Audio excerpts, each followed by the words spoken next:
a win here this year. And number 5, Maddie Going Coastal. In fact, both of those trained by Howard Gibson. She is out of Ms. Moscow, Maddie, who has produced 8 runners and 8 winners, including Dutton, state champion, horse of the meeting at Emerald Downs in 2020, and Crossbone, a very promising 3-year-old. Number 1 is Riker's Heat by Conquest Fahrenheit, a Scat Daddy stallion who won 3 grass stakes, and the dam Suddenly Single didn't win herself, but she's produced a stakes winner, and Sergio Perez has the charge here with Blake Nunnally. Yeah, you look at this horse's work pattern, and his second and third work were really good. 35 and 2 breezing and a 23 from the gate. The last few have been a little slower, but this horse, as you mentioned, his mom has had some, pretty good results, and I'm not as familiar with the stallion, but drawing the 1 hole's a positive. We'll see if this horse has some early speed. Okay, and number 2 there, Night Beauty by Barkley, full younger sister of Celine GT and Naughty Night, with Silvio Amador for Gibson. Yeah, this horse is definitely bred to have some early speed. You talked about what the mom has done, and of course we've seen Barkley's good, nice, solid workout pattern, and this barn is won with the 2-year-old last year, 2025.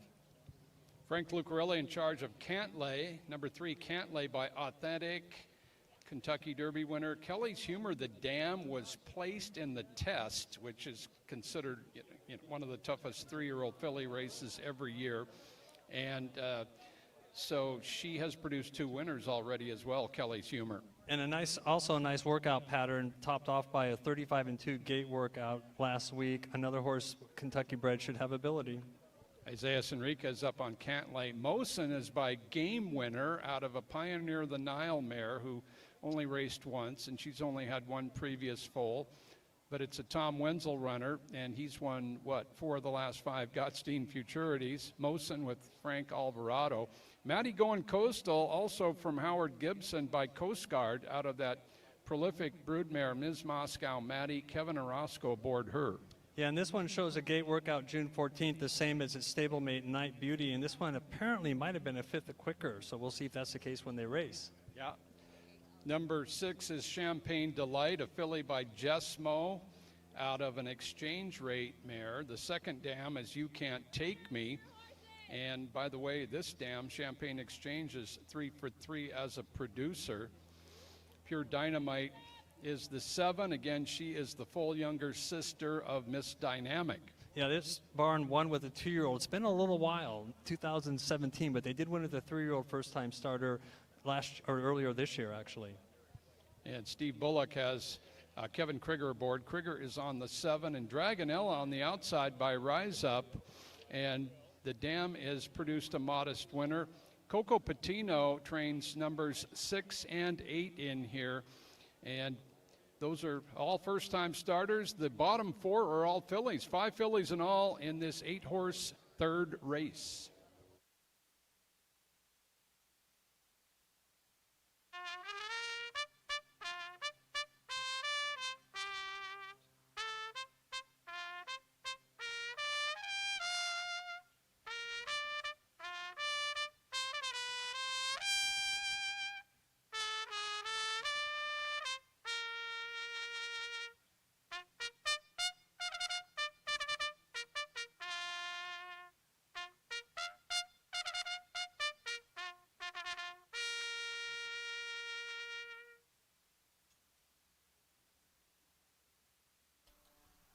Horses are on the track for the third race today. It's the Elysian Brewing Purse at 5 furlongs. Maiden special weight event, purse of $23,000. It's for maiden 2-year-olds. Note the rider change for number 7, Pure Dynamite. The jockey now, Kevin Krieger.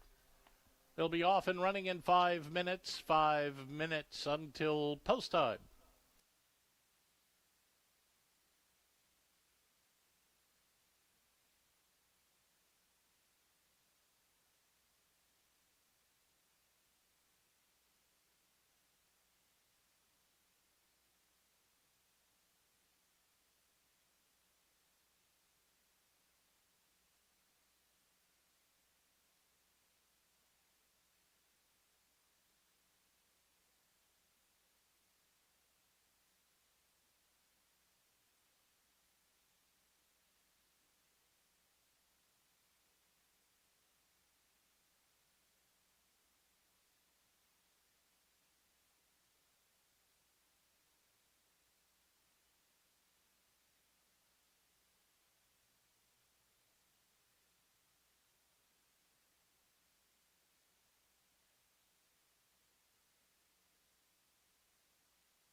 Race number 3, 2-year-old Colton Geldings and fillies. 5 fillies in this 8-horse field, all first-time starters. Maiden special weight conditions, connections high on their runners early in the meeting, relatively early. We have a stake race in 2 weeks for both juvenile fillies and juvenile colts and geldings. Let's head up to Tom for his opinion on the 3rd.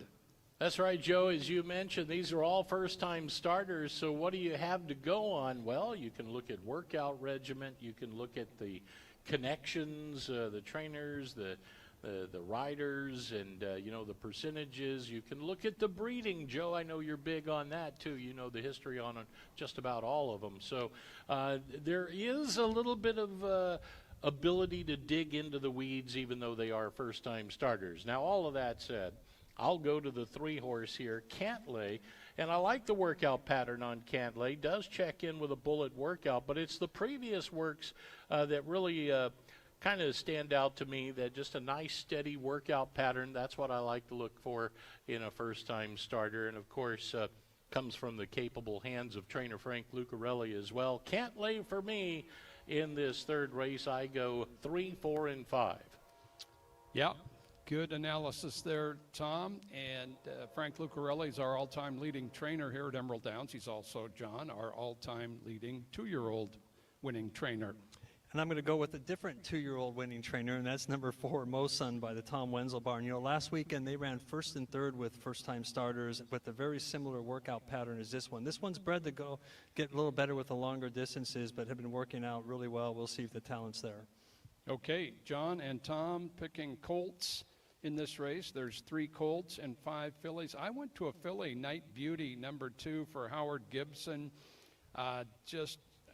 The breeding, a full younger sister of both Celine GT and Naughty Night, and even further back, that Damn Nightclub, 5 for 5, all multiple winners from her runners. And Silvio Amador happens to have the mount as well. I'm on the 2, John's on the 4, Tom's on the 3 here in the 3rd.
And the horses have reached the starting gate. Post time for the 3rd. The Elysian Brewing Purse at 5 furlongs, and the first one to go up is Riker's Heat. Maddie Going Coastal steps right up. Now they're joined by Night Beauty. Champagne Delight looks it over.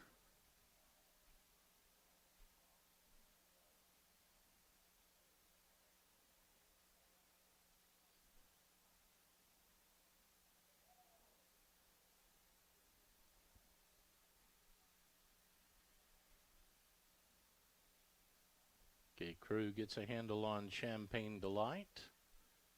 Cantlay up to the gate door, and Pure Dynamite one from the outside. Here comes Mosun, Dragonella outside post.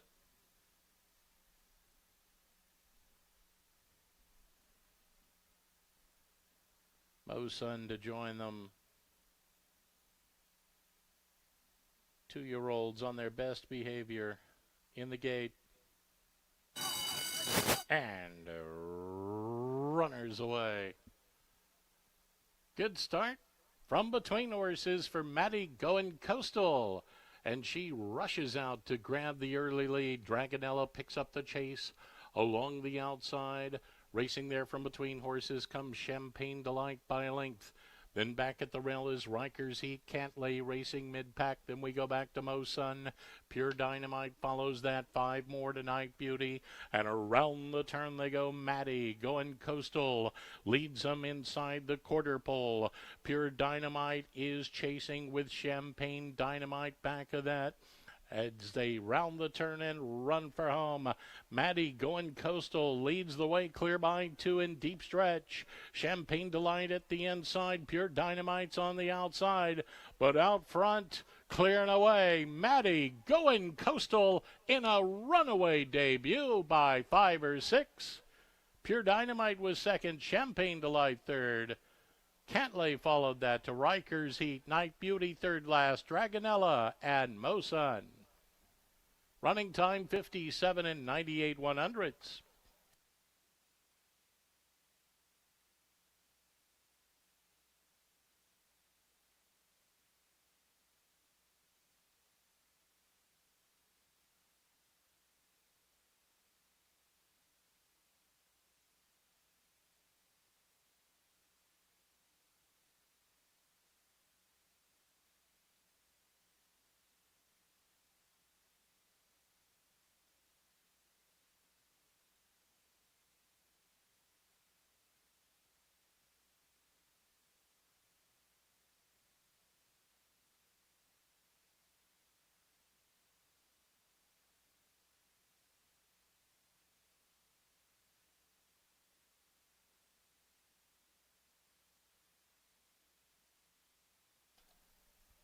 Unofficial order of finish on the board for the third race. First, it was number 5, Maddie Going Coastal.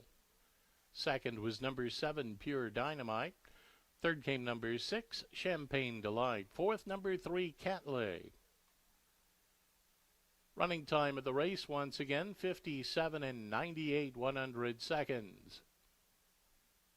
Third race today, the Elysian Brewing Purse.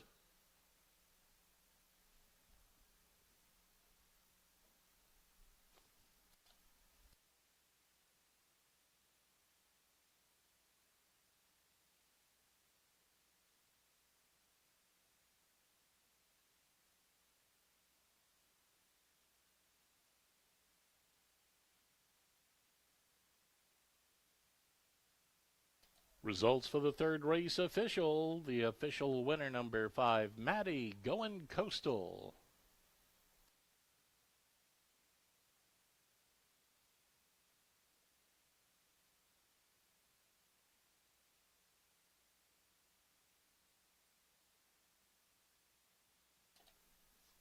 Maddie Going Coastal is a bonus eligible from the SIP maiden special weight and up category. It's a $2,500 big check in addition to the earnings of the purse today. $2,500 bonus to the connections of Maddie Going Coastal. In the Michelob Ultra Winners Circle, it's number 5, Maddie Going Coastal. Owned by Nina Hagen, Ron Hagen, and Lusk Racing. Trained by Howie Gibson. Kevin Orozco on board for the winning ride. 2-year-old Bay filly by Coast Guard from Miss Moscow Maddie. She was sired by Maddie G. Bred here in Washington by Nina and Ron Hagen.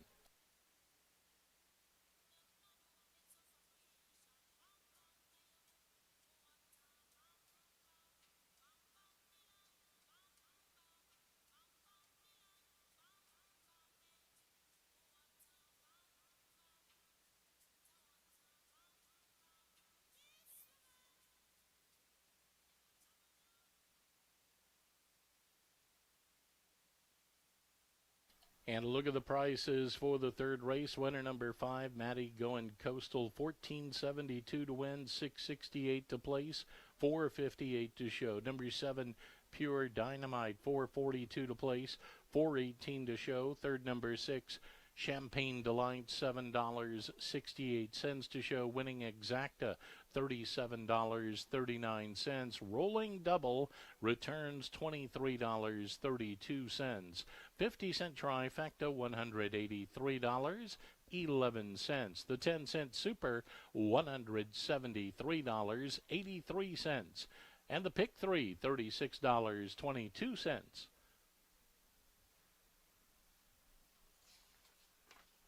Looking ahead to the fourth race today, the fourth race, a distance of 5 furlongs. It is the Olympic Eagle Purse. Number 4, Silicon Native.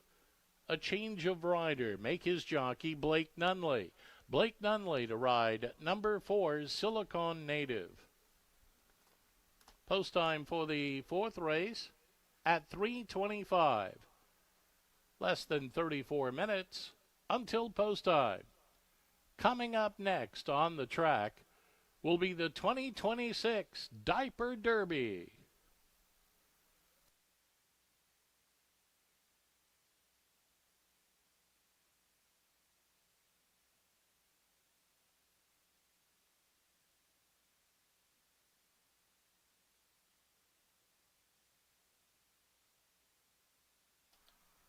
Fans, don't forget Saturday, July the 11th is Ladies' Day at the races. We'll have drink specials, prize drawings, and free admission for all the ladies. Post time will be 1:50 for Ladies' Day, Saturday, July the 11th.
All right, race fans, we got a lineup of babies getting set to race on the track here at Emerald Downs.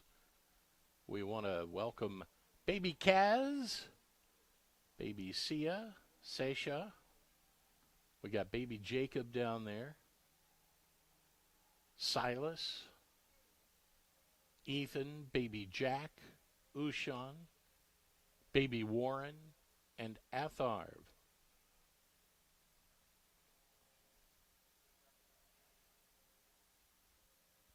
And we may even have a couple of late entries. We'll be visiting trackside with Phil during the race today. The baby race is coming up. It is the Diaper Derby, the 2026 Diaper Derby.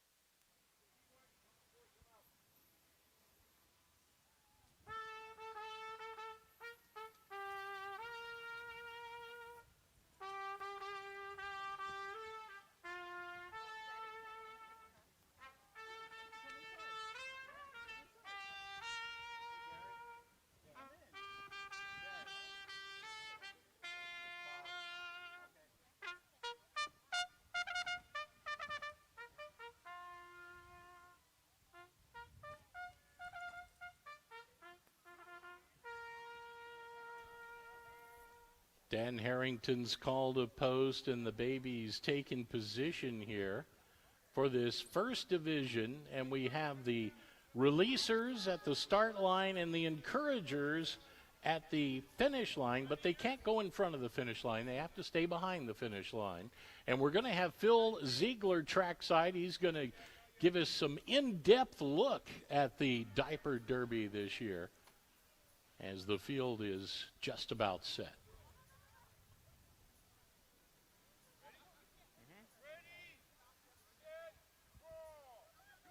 And babies away. Looks like, Phil, we had a pretty good start from the post position number 3. Yeah, Tom. Sia is moving very well and looks to be a clear favorite since nobody else is even moving. Oh, we got some action from number 4, but Sia looks like she is home free right now, and we have a winner. What a huge run by Sia. Congratulations, taking the first dash here. Really just kind of jumped right out there and never even looked back. Well, crawled out there and never looked back.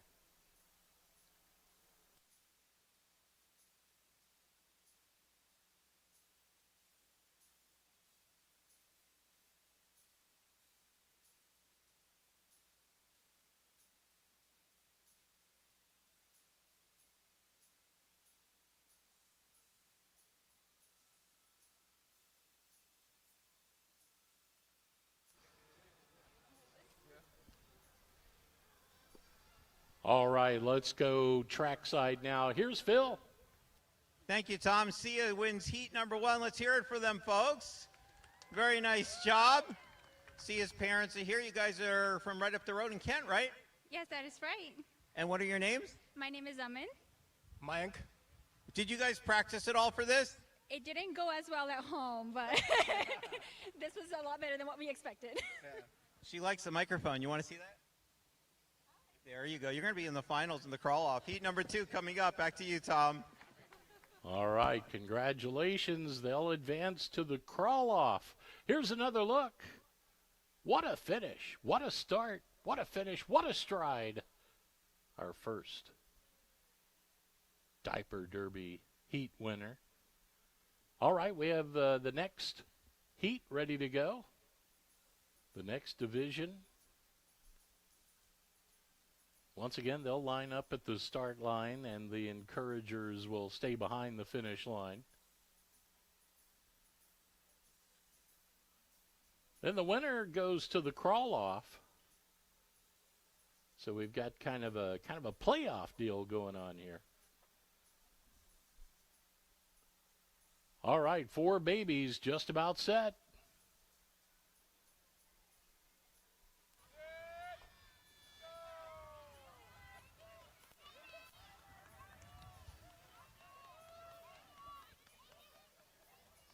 I think the race started, The race Tom. is on. I was waiting for somebody to bust a move down there. Nobody moved. So we'll say it anyway. Well, Babies away. there they go. Maybe that's what they were waiting for. Oh, That's we what got they some were waiting on. action.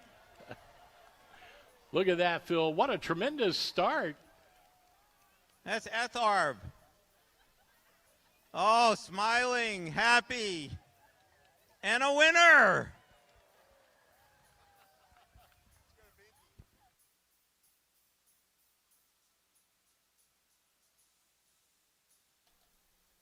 Well, a little slow out of the starting gate, but once the wheels got going there, it was a pretty impressive crawl. And pretty quick, too, really. So we're going to have an interesting crawl-off. That's for sure. We're going to go trackside here in a moment as Phil gets set to catch up to the winners of that last event. Phil, take it away. Look at Etharb right here. Etharb just won a baby race. Now, is it your plans to, provide some embarrassment maybe in 10 years when you show this video? Maybe. Now, did you guys practice for this at home? We tried yesterday. but he was walking.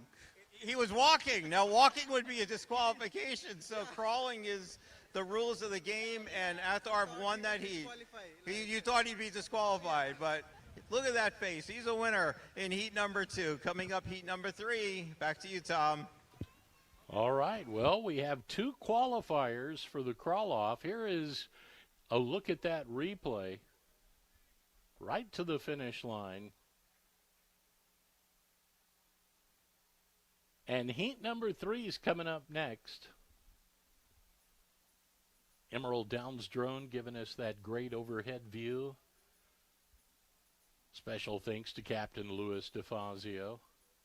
Doing a great job out there for the Diaper Derby. As we have the field of 4 just about set to go in our 3rd heat of the day.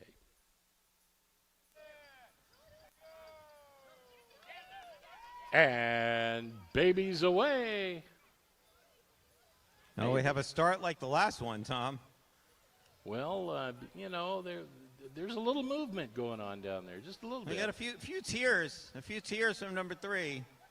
I'm seeing the 4 starting to, you know, maybe they're waiting to see who the speed's going to be to run at here. Jack does not look happy right now. Jack is going to get his parents back for this in about 12 years. All right. Jack We do have a says- 2-minute time limit. If 2 minutes goes by, then the furthest along will advance. And if nobody moves, it'll be just eeny, meeny, miny, mo. Tom, what do we got going on here? Well, it's hard to say. I'm seeing a little advancement maybe on the inside, possibly on the outside. I think, you know, Jack was waiting for somebody to get out there and set the pace in this one, but it's not unfolding that way. So Jack may have to go to the lead here. Jack is not happy. It looks like, let's see, that's Zora, who actually made. Oh, no, wait, we have movement here, folks. All right, maybe a We little got action. That's encouragement. Ocean. How about a little encouragement from the crowd, perhaps? Yeah.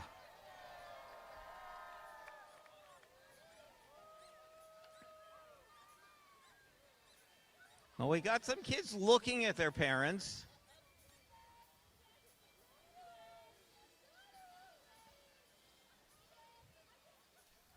Now they're just staring. Oh, wait. Here we go. Here we go. Ladies and gentlemen, here we go.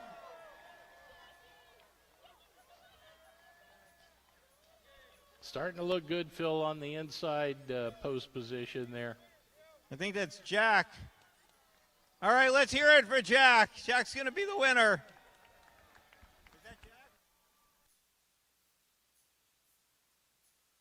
That is Ocean. Ocean is the winner. Phil, you're going to start a baby riot down there. I know. Ocean moved the furthest. Jack was not happy. Ocean, come on over here. You're gonna be in the crawl off. I don't think you're the favorite though. Our morning line maker has you at 21, but hey, let's talk about it over here for a second. And Ocean, and you guys are from Bothell. I think our last winner was from Bothell as well.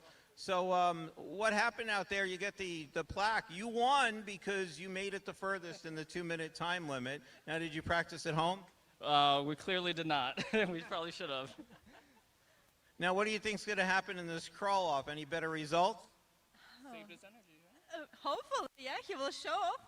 He saves his energy for the finals. He saved his energy for the finals. All right, we're going to bring the 3 winners back, Tom, and we're going to have the championship crawl off coming up in a moment. All right, the field is set.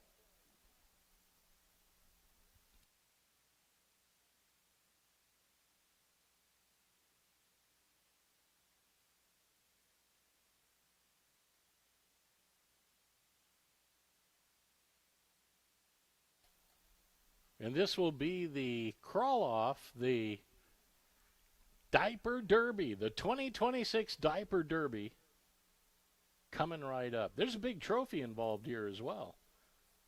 right down there in the winner's circle if you want to take a look at that.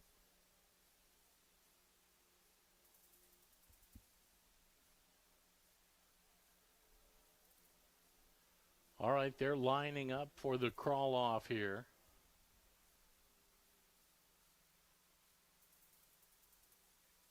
Last second strategies. And babies away in the diaper derby. Phil, we got a big mover going on. Oh, just stalled out a little bit. Oh, here we go. And we have a champion. And it happened pretty quick, too. We're going to have to get the clock on that and find out what the official time was. And Ocean just kind of flew to the finish there. Had to find the finish line. Okay, we're going to go to the winner's circle and have our trophy presentation, Tom. All right. Congratulations to all of our contestants today. All of our diaper derby racers, crawlers. They gave it their best. Thanks for participating with us here today at Emerald Downs. We'll head just a moment down to the winner's circle for that trophy award presentation, and it is really a big trophy.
Time to check in at the winner's circle. Here's Phil with the winners. All right, I have Dinesh and Vanetti and Arthov, and they are from Bothell, right? And they are the 2026 Derby champions, the Diaper Derby champions. And check out this trophy.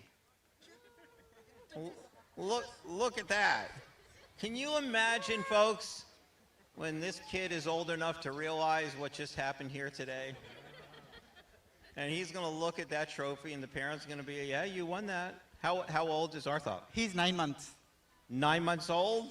And you said maybe a little walking going on at home? No, he only walks. He don't crawl. He doesn't crawl. At home, he don't crawl. How did you get him to crawl today? I wear his shoes, so like he's not practiced on shoes. So we tried a trick. It worked. They did a shoe change to come out here to make sure Arthur was going to crawl. You look like you're so happy. You want to say anything? No, maybe not. Oh boy, this is going to be embarrassing. Anyway, there you go, Tom, our 2026 Diaper Derby champions. The secret was in the shoes. One more look at our Diaper Derby champion. There we are. There's the finish. Congratulations to the winners today. Champions of the 2026 Diaper Derby.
Fans, don't forget our next race day is Friday. That's this coming Friday, July the 10th, post time 7 p.m. It's Fab Friday, presented by Lucky One Lemonade. We'll have great drink and food specials, plus you can enter for your chance to throw a horseshoe and win $1,000. Make plans to join us this coming Friday, post time 7 o'clock.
And we're coming up on thoroughbred race number 4 at Emerald Downs after that Diaper Derby 2026.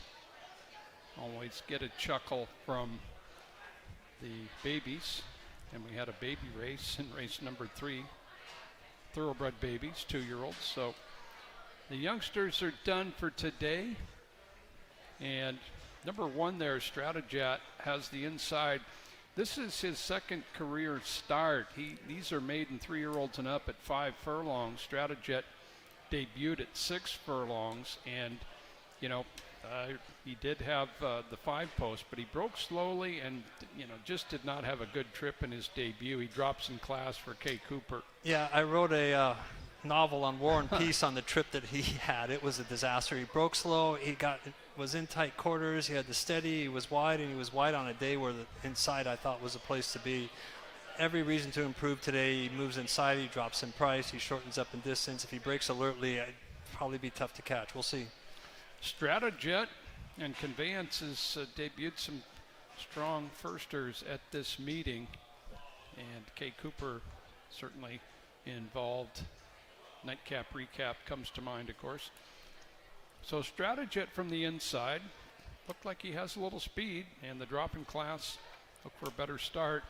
Kevin Orozco back aboard. There's the 2, Melvin's Loot. Melvin's Loot ran once last year as a juvenile, and his only start this year was a good effort. Yeah, and in that race, he veered in at the start, lost a length, moved up onto contention while 3 wide, which is out finished late by Eddie Coyle, who we saw run earlier tonight. I think he ran second to the 2 horse in the second race today. But that was a big effort off a long layoff. Has every right to improve. Same price. A lot of positives here. Yeah, second out improvement. First start of the year, all good for trainer Rosie Simpkins. And her horses and win place percentage is very strong. Win percentage even stronger, relatively. Melvin's Loot with Lenny Seacher on aboard. 3 Ps is number 3, and third start at the Emerald Downs meeting up from Turf Paradise. Not a lot so far from 3 Ps. Let's see, where can he improve, John? You know, you look at his last race, and he had a relatively good trip. Just sat right off the lead, 3 wide, and just didn't show much in the stretch. And the same with that race before. And you do have to go back a little bit before you find the race where he was in contention. So clearly, he's going to have to improve. I didn't see any trip issues there, so we'll see if he can turn it around just with maybe a rider change or something different today. Frank Alvarado up for Scott Tubbs on the 3. There he is. Arizona bred by a Tappet stallion per capita. Number 4, Silicon Native, trained by Debbie Peary. Does have some speed to work with. You know, ran a big race on May 25th here, and then might have come back just a tad too quick, chased a hot pace and got a little tired on a wet surface. He had lots of time to recover now, 4 weeks off, and that race on May 25th would give him a big chance. Okay, Son of Stanford dropping from 25 to 10. And note the rider is Blake Nunnally aboard the 4. Sir Bark Knight by Barkley out of a Tapiture mare. Second time starter, ran about 6 weeks ago. Didn't show too much. No, broke a step slowly and raced wide into the turn, and after that didn't show much, as you mentioned, but has a right to improve. A little sharper start, you know, get in contention. Also, the drop in price should help. Yeah, second time starter is the 5. There he is on his toes by Barkley. Colonel Brock raced down in Phoenix, had some good efforts, just missed in a maiden race, and not a bad race behind Bull Tiz there just a week ago. Yeah, kind of ran a better than it looks race there. There was another, Bull Tiz was a big favorite, but Love the Gig was in the race, and also the second choice, and Colonel Brock put away Love the Gig on the lead, but wasn't going to resist Bull Tiz. This is a little easier company in one sense. He does move outside, but that was a good race last time. Shortens up for Heath Lawrence, Silvio Amador, the Bronx Bull, couple of thirds recently here at Emerald Downs on this level. Figures to be in it all the way. Yeah, pace-wise, he was up on the lead the last couple. I think the pace is going to be a lot quicker here. He's going to probably have to sit off the pace, but that might be a winning scenario. Okay. Talia Timontois back up for Debbie Van Horn, and one Phil. A claim for 10,000, a couple back, unplaced at 25, back at 10 in the barn of Vince Gibson, Alex Anaya, a field of 8 for the 4th.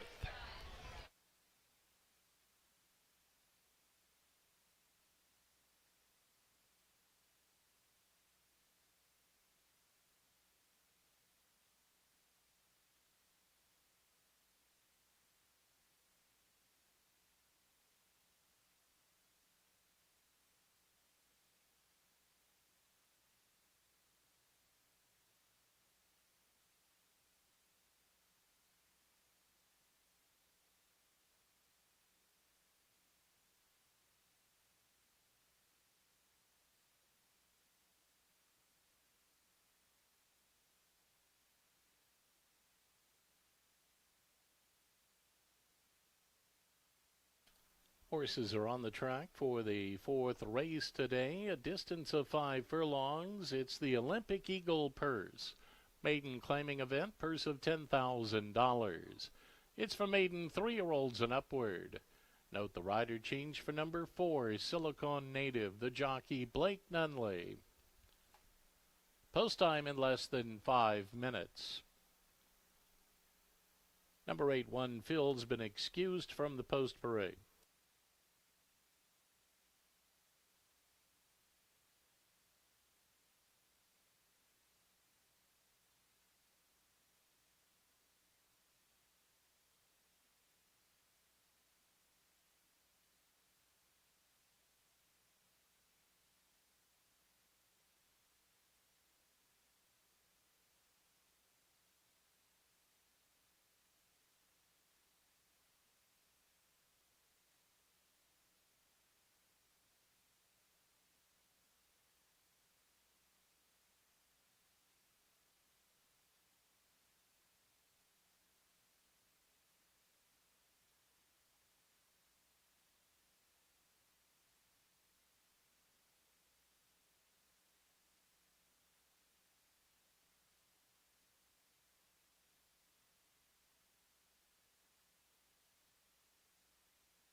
Race number 4 at Emerald Downs, maiden 3-year-olds and upwards, sprinting 5 furlongs. We've got a field of 8 here, and by the way, the start of another pick 4. Pick 4 wagering races 4 through 7. And of course, we'll have our late pick 4, races 7 through 10. Let's head up to Tom for his selection in the 4th. Joe going to try to pick one here.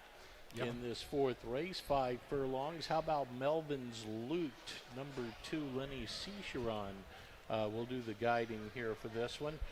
Showed pretty good speed in that last outing for the 2026 debut. Fought hard to the finish in that race. Had the lead most of the way and was just outfinished by Eddie Coyle, who we watched a little earlier today.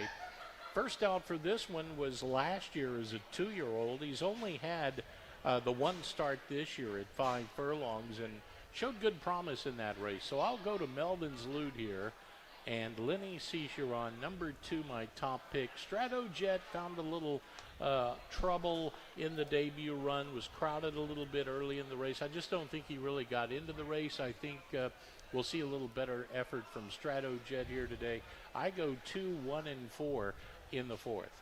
Okay, Melvin's Loot on top, ran a good race, his only start of 2026, beaten just a half length. John Lindley.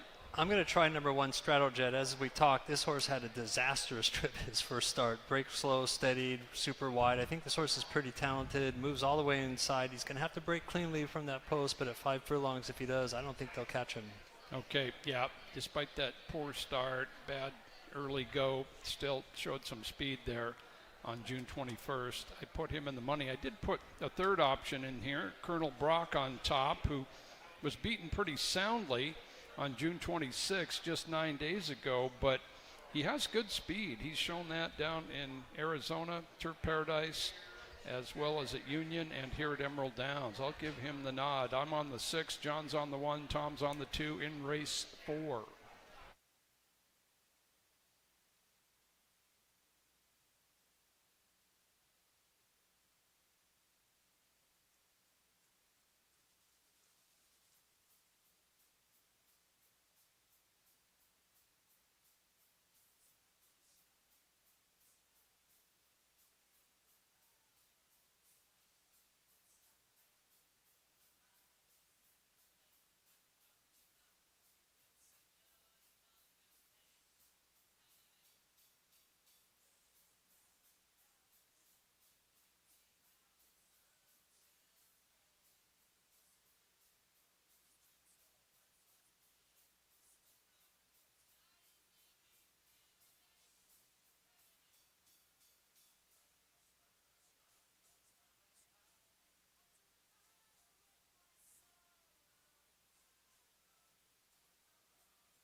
And the horses have reached the starting gate. Post time for the 4th. Field set to load for the Olympic Eagle Purse at 5 furlongs. Maidens in search of graduation here.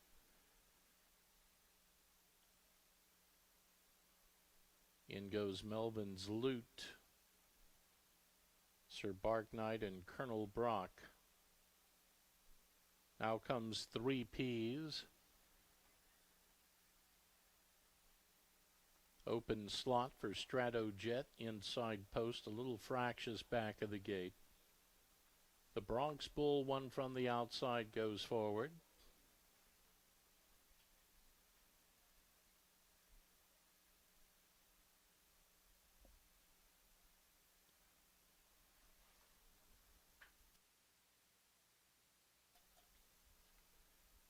Silicone Native to join them.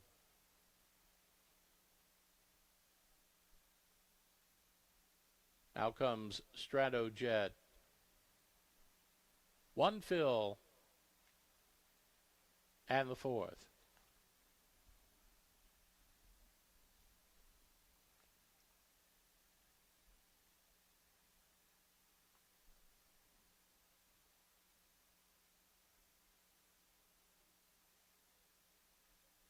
One fill is in and pulled back out.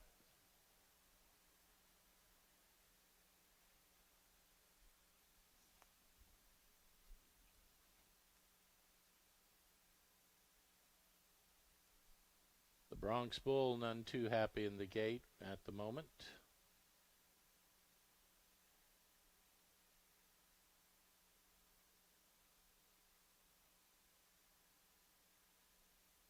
Now they get one fill back to the line. The Bronx Bull settling back in.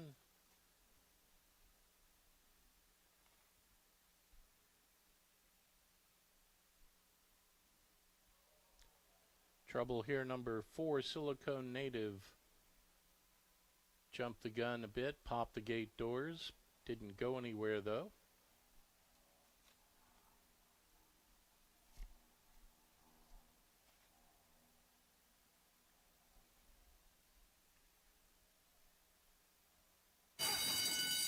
And runners away. Good start for Silicone Native. Burst of speed to the front here with Stratojet, who's right there to engage now. One fill kicks on towards the outside, moving through along the rails. Sir Bark Knight, Colonel Brock, there from between horses, prompted on. Will drop back 2 to 3 Ps. The Bronx Bull follows that. Long way back to Melvin's Loot. Around the turn they go. Stratojet gets to the lead from the inside by a half. One fill on the outside. Looming large with a quarter mile to go. And they run to the top of the stretch. Stratojet the inside, met by the challenge of one fill from the outside. Silicone Native is back third. 3 Ps kicks in late, but Stratojet pulling away. Stratojet opening up daylight. Running clear is Stratojet. Super impressive here by a half dozen. One fill is second. 3 Ps followed. Melvin's Loot from way back to get fourth. The Bronx Bull next. Then came Colonel Brock, Silicone Native, and Sir Bark Knight. Running time of the race, 56 and 87 100ths.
Unofficial order of finish on the board. First it was number 1, Stratojet.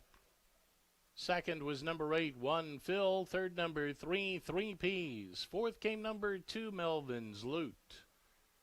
Running time of the race, 56 and 87 100ths. Fourth race today, the Olympic Eagle Purse.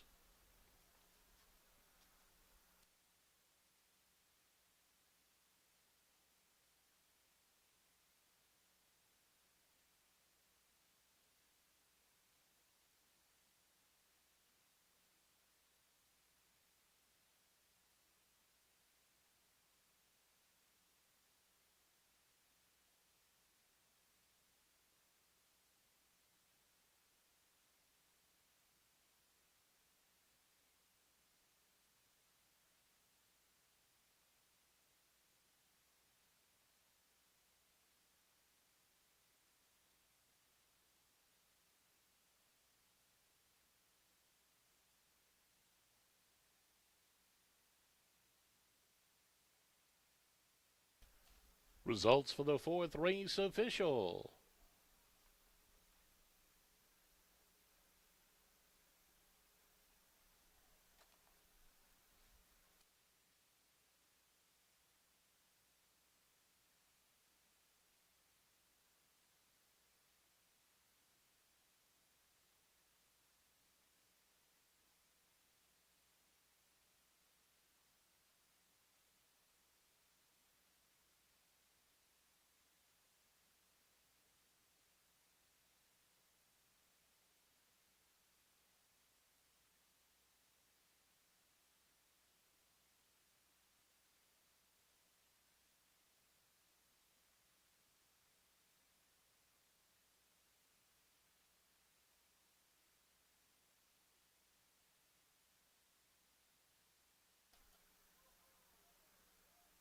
In the Michelob Ultra Winner's Circle, it's Stratojet, owned by Mike Paglarini, Bryson Cooper, and Doug Schinberg. That's a riding double today for jockey Kevin Orozco. Stratojet, 4-year-old bay gelding by Conveyance from Belltown Beauty. She was sired by Speightstown. Bred here in Washington by Mr. and Mrs. Frederick L. Pabst. Congratulations to the winning connections, Paglarini, Cooper, and Stenberg.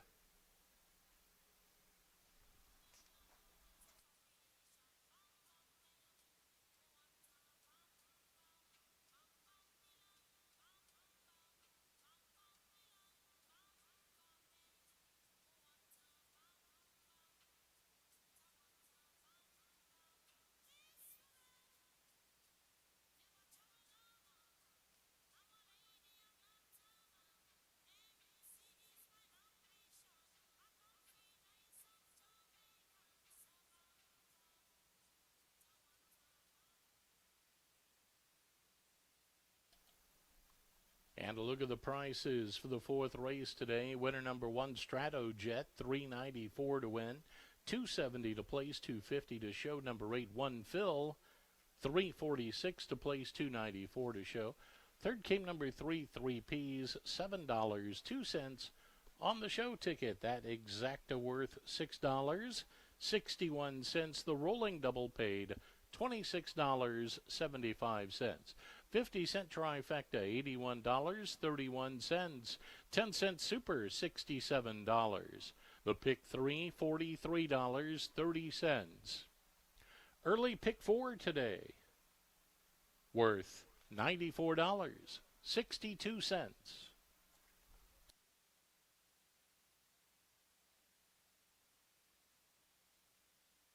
And race fans, time for the Valpak Jockey of the Week award. This week's honor goes to jockey Alyssa Morales, who rode 2 winners last week, including her second straight feature race victory atop Chuckanut Bay for trainer Howie Gibson and Rima Racing. Tip of the hat to Alyssa Morales, our Valpak Jockey of the Week.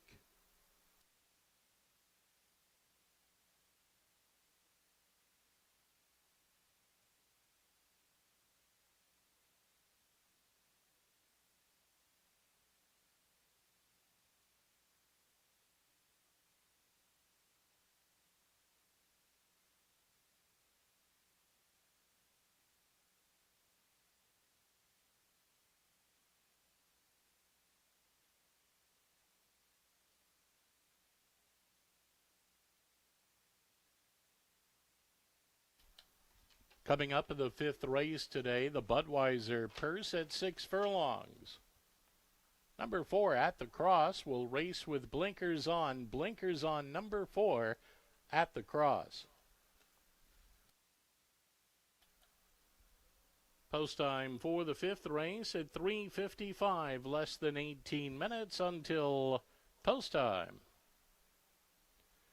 Hey fans, do you want to take your horse racing experience to the next level? Download the First Bet app today, the official betting app of Emerald Downs. When you're away from the track, you can bet right on your phone. Get expert picks and enjoy personalized handicapping tools that makes wagering easier and more fun. New users get a special sign-up bonus. Just visit firstbet.com to get started.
paddock time, and we're at Emerald Downs. We're not at Turf Paradise right now, but this gal right here, Delana Stenchever, did just a fantastic job hosting and previewing and reviewing races at Phoenix Turf Paradise this past year. Delana is actually no stranger to Emerald Downs either. Great to have you here today, Delana. I'm excited to be here. This is my home track. I fell in love with racing here right up on the rail, and to be back in the paddock, it's just a very full circle. That is great. And yeah, you guys had a good meet. You got the word out a lot. Your marketing was stepped up, and your presence really added a lot. I'm serious about that. Race to race and your post-race interviews, pre-race interviews, and you know how to look at a horse too. Yeah, it's been just an incredible experience to be out at Turf Paradise and the opportunities that they've given me, but to be in the community and the things that we're doing to move forward with our new management, new ownership, new era. We've truly put that into practice, and we're only continuing to do that in our off season to get ready for our fall meet, because we are so ready for racing to be back in Phoenix, and we're going to be stronger than ever this next season. That is great. And you know so many people up here, horsemen especially, trainers, jockeys, owners, because we have that circuit going for so many years between Phoenix and Emerald Downs. Yeah, it's been really great to see some of the people up here at Washington. Some of them I didn't know that were going to be here, and some of them that I did know, and so it's been nice to kind of run into them and see how they're doing and how their meet's going. And, you know, it's just really exciting to see where Emerald Downs is going to go for the rest of their meet. You guys started on our closing day, and you guys are going to go through Labor Day. So, again, just really great racing action to have up in the Pacific Northwest for the summer. Yeah, we need Turf Paradise and Emerald Downs healthy.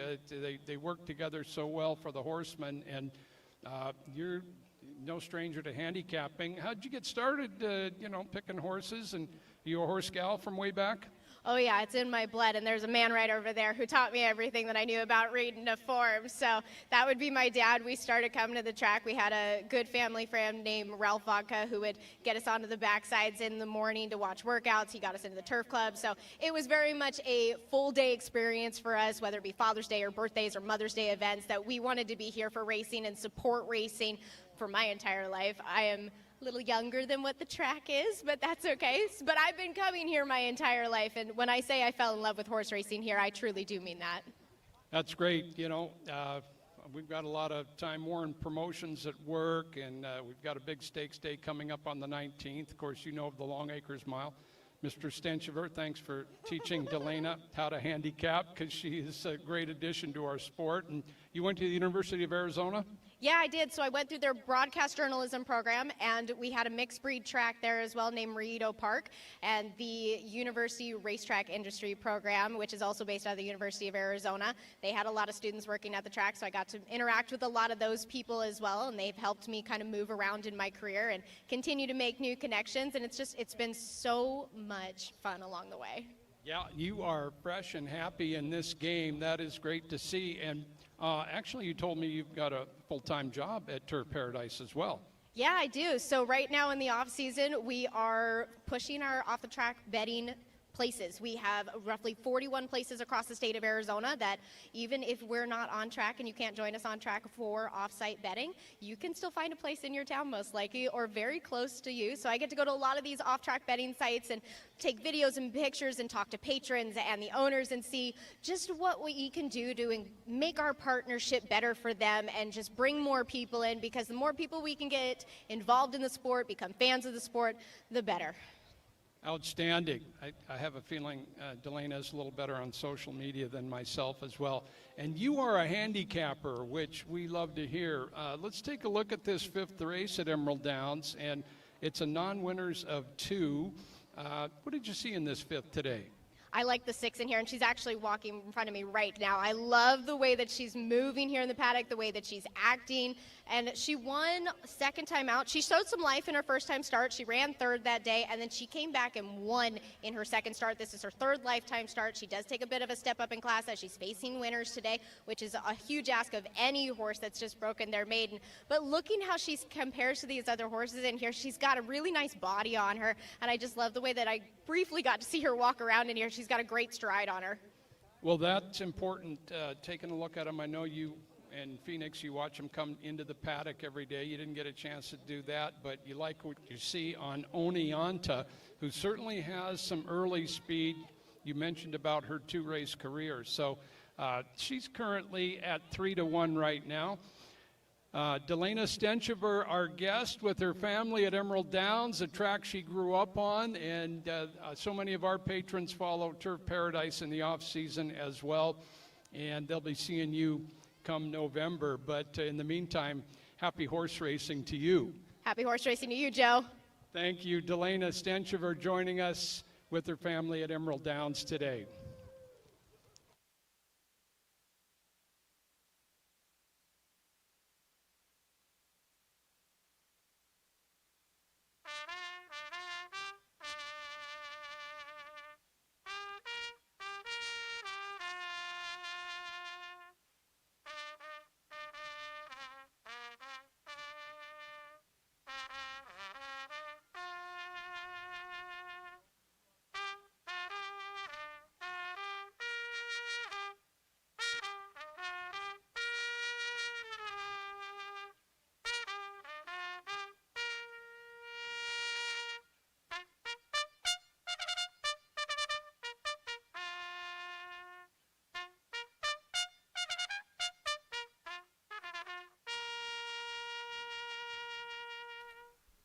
Horses are on the track for the 5th race today. It's the Budweiser Purse at 6 furlongs.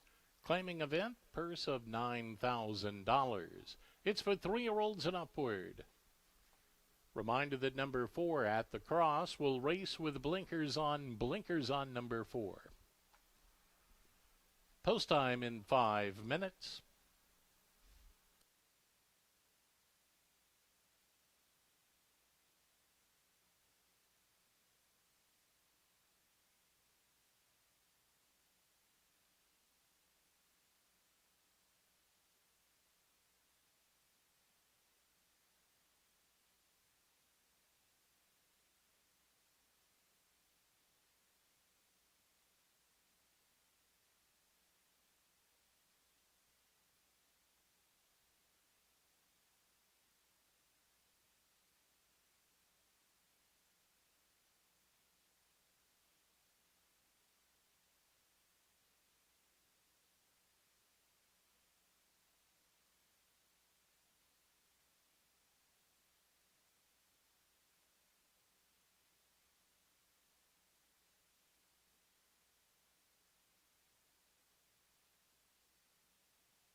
Coming up on race number 5 at Emerald Downs, this starts our 10-cent jackpot pick 6. Races 5 through 10 carry over $2,800. 10-cent jackpot pick 6. Field of 6, non-winners of 2, and it is a sprint, the Budweiser purse. Let's go up to track announcer Tom Harris. Joe, in this one, I'm going to look to number 5, Giant Impact, getting a lot of attention in the wagering here. Currently 7-5 on the board. Adrian Castellanos will do the guiding here. This one closed well in the runner-up trip last time out. I think has the edge coming into this race, so I'll put that one on top. Just Got to Shine, second selection from the inside. Draws the benefit of that rail, kind of a off-the-pace type runner, so post position may or may not help here, but if you go back to the past form of last year, did show some speed, so we'll see which Just Gotta Shine shows up here today. Number 3, More Than Ordinary, rounds out my top 3 with Frank Alvarado. This one raced evenly, does drop a notch in claiming from 8 to 5,000 here. I go 5, 1, and 3 here in the 5th. Very good, Tom. Giant Impact on top. John Lindley. I'm going to agree with Tom and the public. Giant Impact comes off a nice second, was claimed by a barn that does really well with their claims. This trainer-jockey combo has been winning for the last couple of years. We'll see if they can add another one. Now, he is 1 for 18, so it's not like he hasn't had his chances at non-winners of 2, but we'll see if he can get the job done today. Yeah, I'm going to look toward a little more lightly raced. Giant Impact certainly on form.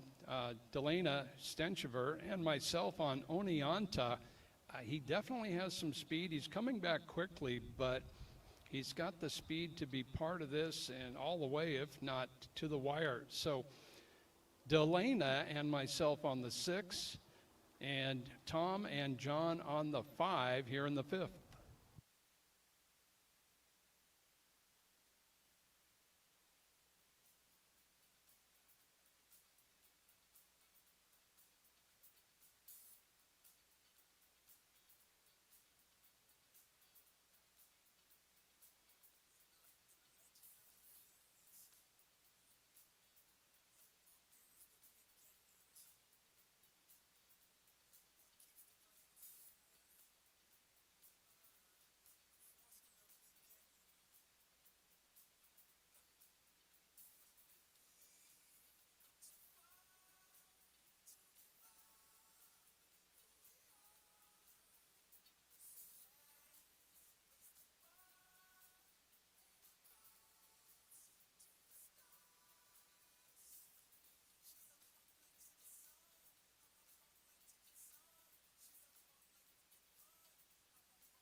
And the horses have reached the starting gate.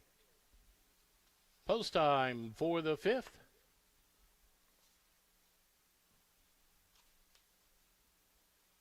Field just about set to load for the 5th race. It is the Budweiser purse at 6 furlongs.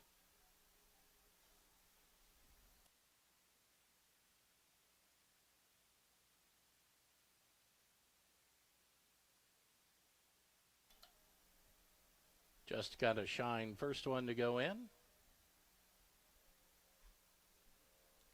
Now Mr. Mount Dutton to join that one.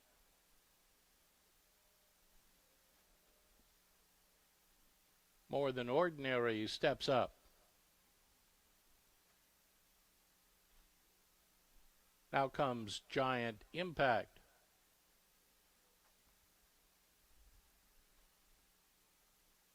Oneonta outside post.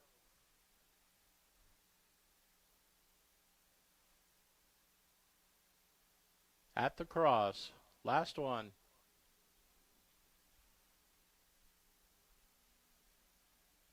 Now they're in.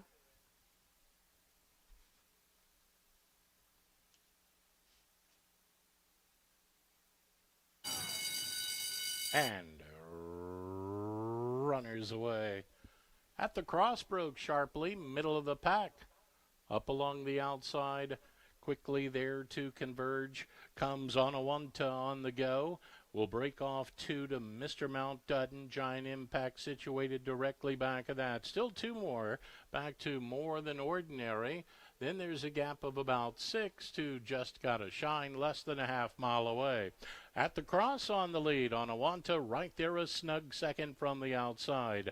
3 lengths back to Mr. Mount Dutton, followed by Giant Impact, who's now called on as they race round the turn. Then back to More Than Ordinary and Just Gotta Shine. They've just over a quarter mile to go as they run to the top of the stretch. At the cross, just in front, Onawanta from the outside. Giant Impact into third now as they straighten away for the stretch run.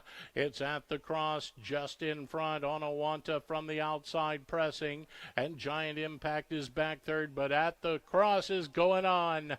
At the Cross opening up late and goes on to win it by 4. Onawanta second, Giant Impact held third. Close between Mr. Mount Dutton, Just Gotta Shine, and More Than Ordinary. Back at the tell, time of the race, 1:11 and 8/100ths.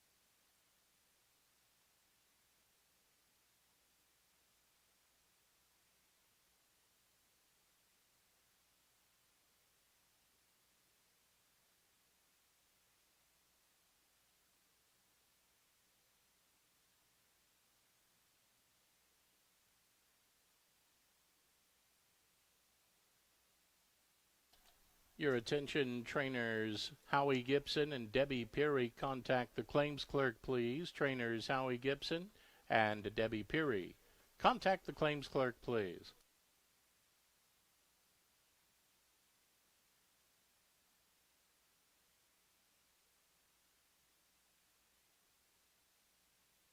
Unofficial order of finish on the board. Finishing first, it was number 4, At the Cross. Second was number 6, Onawanta. Third, number 5, Giant Impact. And fourth, number 1, Just Gotta Shine. Once again, the running time, 1:11 and 8/100ths. Fifth race today was the Budweiser Purse.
Into the Michelob Ultra Winners Circle, it's At the Cross. At the Cross is owned by Terry Eaton and Joe Gibson, trained by Terry Eaton, ridden to victory by apprentice pilot Pablo Castillo. At the Cross, a 4-year-old dark bay or brown gelding by Last Draw from Montada. She was sired by De Jour. Bred in California by Terry Eaton and Joe Gibson.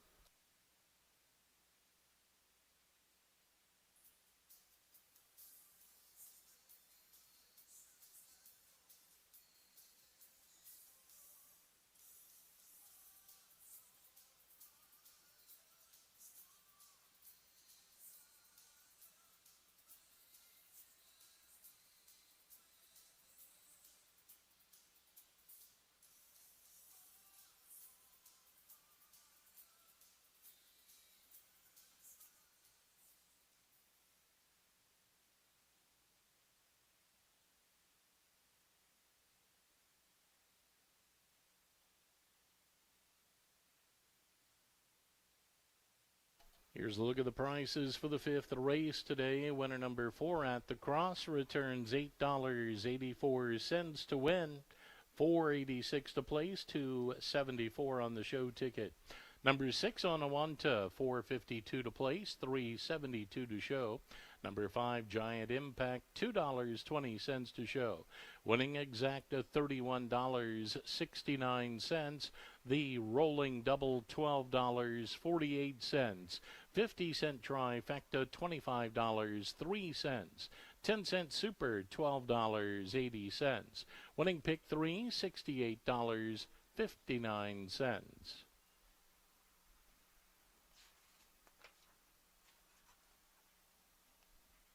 There's a look at the photo for the fourth place position in today's fifth race. Coming up the sixth race, the Michelob Ultra Purse at 6 furlongs. Number 4, Beano Viking's been scratched. Scratch number 4, Beano Viking. Number 8, Final Out, make the jockey Lenny Cicheron. Lenny Cicheron to ride number 8, Final Out, in the sixth race. Post time for the sixth race at 4:26, 22 minutes until post time.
And ladies and gentlemen, there were 2 claims in the fifth race today. Number 5, Giant Impact, was claimed. The new owners, Kimberly, Rebecca, and Linda Johnston. The new trainer, Kimberly Johnston. Number 5, Giant Impact, claimed from the fifth race. Also in the fifth race, number 6, Onawanta, was claimed. The new owners, Chad and Josh. The new trainer, Howie Gibson. Number 6, Onawanta, claimed from the fifth race.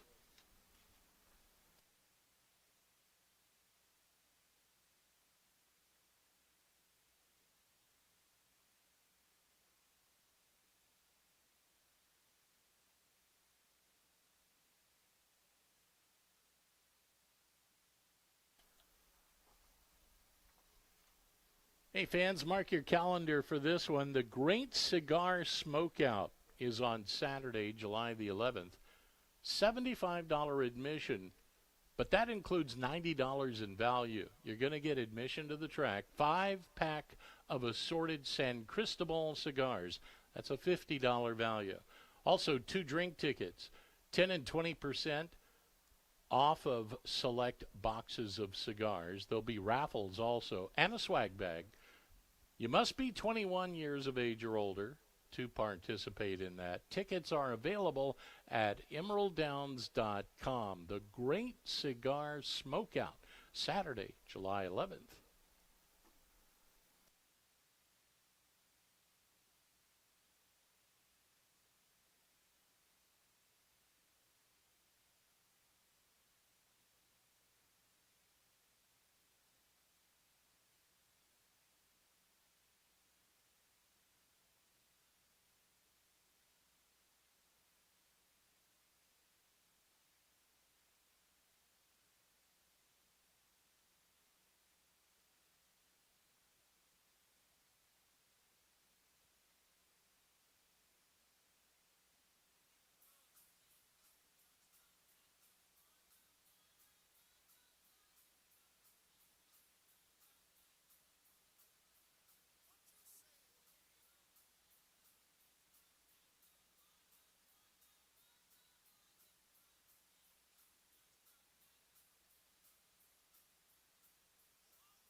Coming up on race number 6 at Emerald Downs, the start of our 50-cent pick 5 today. We've got 8 maidens in this race, 8 runners in the 6th. The 8th race is loaded, going a mile. A lot of competition there. And, of course, the Muckleshoot Casino Resort Purse is the 9th, our allowance feature.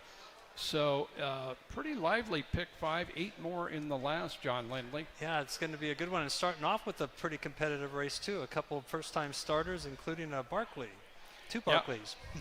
And, you know, we're going to have probably a strong favorite in here lead the charge, and deservedly so. Boy, he's run a lot of good races. It just so happens there's been a horse that's just slightly better than him a few times. Yeah, and he had an excuse last time. He did stumble at the start there and kind of didn't lose a ton, but it didn't help him, obviously. But he wasn't going to get by nightcap, recap, I don't think, no matter what. And we're going to see that horse later today. In the race before that, honestly, he should have won. He had the lead and just got outfinished, but he still ran a clear second. He's the horse to beat, clearly, and he's going to be a big favorite, and he should be. And he's run great races, including running in stakes last year. He just hasn't been able to get that final surge in first at the wire. We'll see if it's today. Yeah, stakes placed twice last year, including in the Gottstein at 1 mile and 70 yards. And yeah, Crossbone beat him. Crossbone came back and broke his mate. Well, he broke his maiden that day, and then he ran 3rd in the Auburn Stakes, did Crossbone. So lead the charge from Blaine Wright's barn, son of Take Charge Indy, out of that 2-time Washington champion Bella Mia. Silvio Amador back aboard the 1. Just certainly should be hard to beat today. Raven Rendezvous is the 2 for Alexis Silva Martinez, and we did see him as a 3-year-old last year at Emerald Downs. Couple of unplaced races, and he hasn't raced since last fall at Grants Pass. Yeah, and as a 3-year-old last year, he ran a couple okay races. The second one after his debut, August 9th, he showed a little more speed while a little wide and got a little tired. He went to Grants Pass, as you mentioned, and did run 3rd in his final start and has a good workout pattern. Now, he looks a little slower, some others in here, but he did go from 3 to 4. We'll see if he can kind of improve on his speed figures in Threnton. He's going to have to improve a fair amount, though, to Threnton. Yeah, right. He's a year older, 3 to 4, first start of the year, and off about those 9 to 10 months for Alexis Silva Martinez. Kevin Orozco is up. Kevin just won a maiden race, impressively, aboard Stratajet in the 4th. There's the number 3, Favored Son, a son of Barkley out of a Midnight Loot mare, coming off a swift half-mile work. And, you know, again, Barkley has had a number of top-notch maiden winners in 2026. Yeah, and this horse worked 6 furlongs, you know, back in early June, so you know he's plenty fit. And as you also mentioned, 46 flat from the gate last time. Bred to be fast early. They paid $23,000 for him. Hopefully he has a lot of talent. We'll see if it's the case. Now, the barn hasn't won with a 3-year-old first-time starter since 2015. They have won with a 2-year-old since then, but they haven't started too many recently also. That's Howard Belvoir, who, of course, trained Barkley. Barkley was an undefeated juvenile here and won his first, I believe, his first 3 as a 3-year-old. Those battles with Mach 1 rules. Scratch the 4. There's Illusion of Choice. He is a firster by Barkley out of Miss Sandra Sue. And Miss Sandra Sue, all 5 of her foals have won. So a good sign there. Yeah, you look at him, and he was working 5 furlongs back in early May. Now, he did have a gap from May 10th to June 13th in published workouts, but he came out with a couple 3-furlong gate workouts, so he looks pretty fit. He was a good-sized purchase, too, and as you mentioned, good breedings. No reason he couldn't be a runner. Marshall Allen has a couple in here. Kevin Krieger's aboard Illusion of Choice. Number 6, Annabelle's Asset. He could definitely move forward. Yeah, he was in the 2-hole. He was bumped hard at the start and lost about a length and a half. And, you know, he still showed some speed after that and ran evenly. Has every right to improve. Movement outside is also a big help for him, I would think. He was a 4-year-old first-time starter there in mid-June for Coco Patino, Adrian Castellanos. I Am Coasted is the other Marshall Allen runner. He had a start here on June 14th as well. Didn't show much in his debut. Lenny Ciceron's aboard number 8, Final Out, a second-time starter, a BC bred from Mark Cloutier. Also coming out of that nightcap recap win. And on the outside, Silver Ice up from Santa Anita. pretty good second in his Emerald Downs debut on June 7th for Coco Patino. 8 to the track for race 6.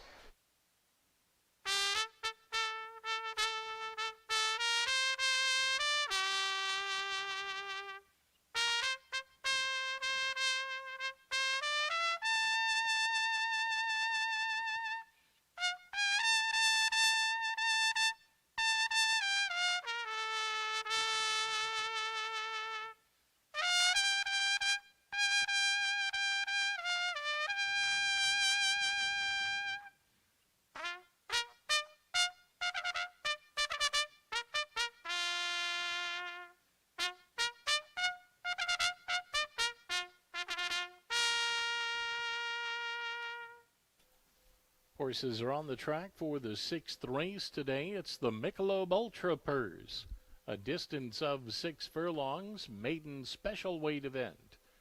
Purse is $23,000. It's for 3-year-olds and upward that are maidens. Reminder that number 4, Vino Viking's been scratched. Scratch number 4, Vino Viking. And make note that number 8, Final Out, is now ridden by Lenny Cicheron. Lenny Cicheron, the rider for number 8, Final Out. Post time in 5 minutes.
Race number 6 again starts the 50-cent pick 5 and some talented 3- and 4-year-old maidens. Couple of first-time starters, both by Barkley.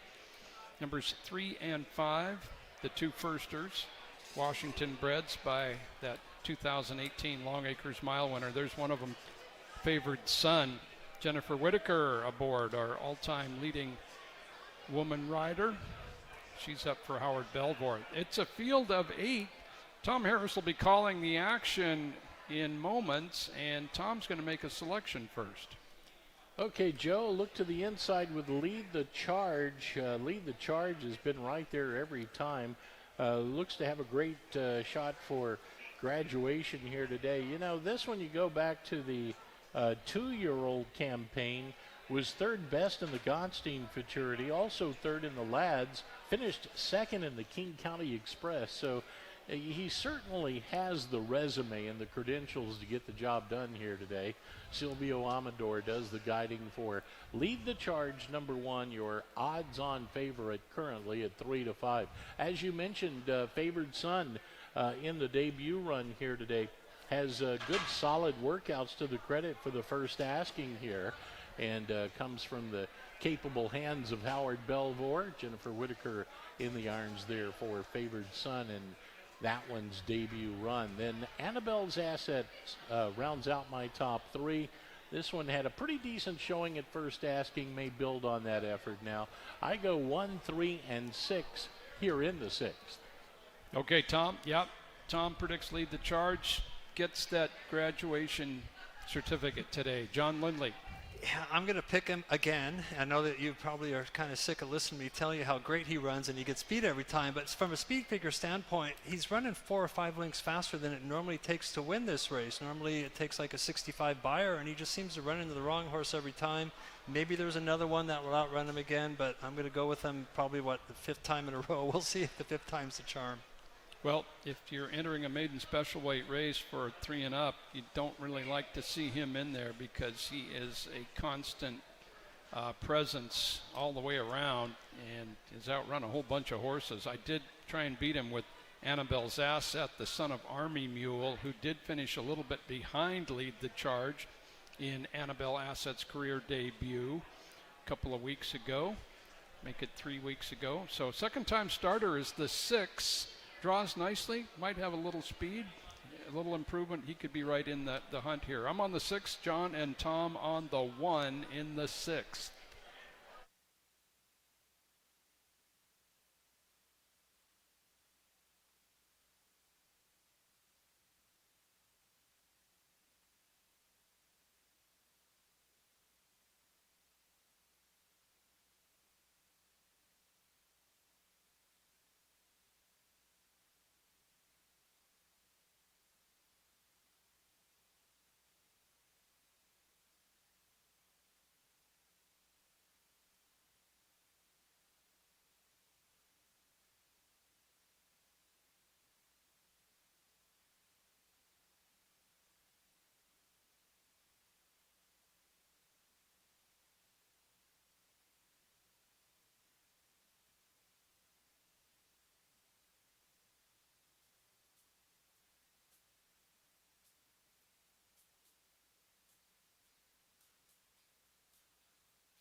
And the horses have reached the starting gate. Post time for the 6th.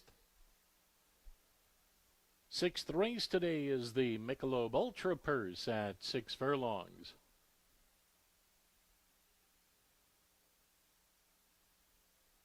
And the field set to load for this one as Lead the Charge strolls to the mark from the inside. Now comes Annabelle's Asset.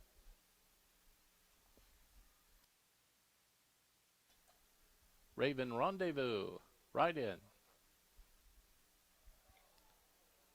Rearing back of the gate, I am coasted, unseating Blake Nunley.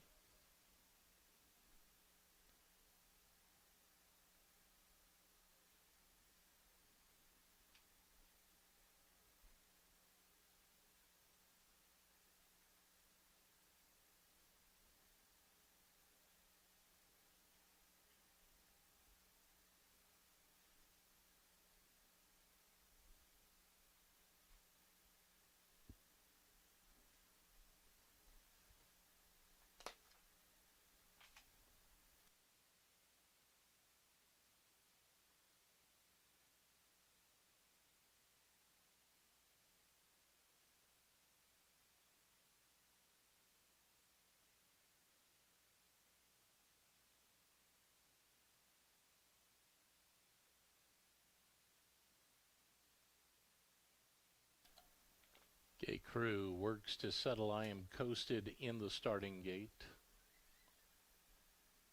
Jockey Nunley will climb aboard once they get that one straightened away.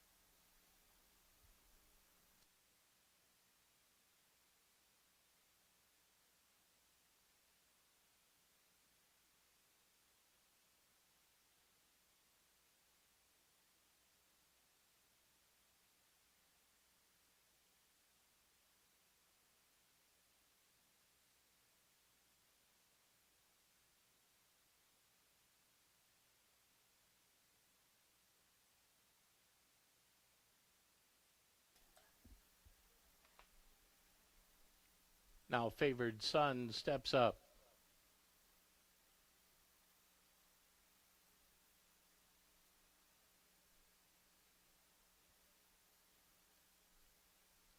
Final out, one from the outside.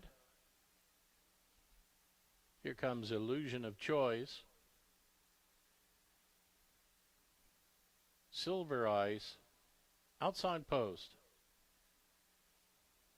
All in.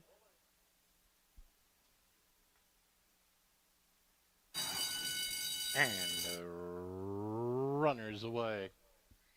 Good start on the outside for Silver Ice, who broke smartly. Lead the charge. Takes over from the rail with Raven Rendezvous in pursuit. Here comes Favored Son on the go. They sprint up the backstretch. Will drop back two to Illusion of Choice. Running on at the inside. Annabelle's Asset up to the outside of that one. Then comes Final Out, about 3 off the beat, on for the far turn and Lead the Charge. In front by a half length. Favored Son pressing on the outside second, then back to Silver Ice holding third. Raven Rendezvous next. Annabelle's Asset called on 7 away. They've a quarter mile to go as they run to the top of the stretch. Lead the Charge, takes them off the turn, 4 to the good. They round the turn and head for home and Lead the Charge. And Silvio Amador takes them to the final furlong. Raven Rendezvous trying to cut into that margin, and Annabelle's Asset in late, but 100 yards away. And out front, Lead the Charge, going to get it done today. Lead the Charge, winner by 5. Raven Rendezvous was second to Annabelle's Asset, back to I Am Coasted. Silver Ice followed Illusion of Choice, Favored Son, and Final Out. Running time was a quick minute 9 and 90/100.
Unofficial order of finish on the board. First it was number 1, Lead the Charge. Second came number 2, Raven Rendezvous. Third, number 6, Annabelle's Asset. Fourth was number 9, Silver Ice.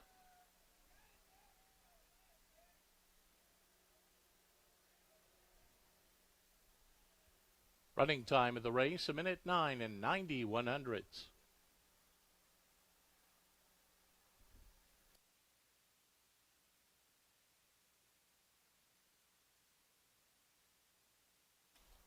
Sixth race today was the Michelob Ultra Purse.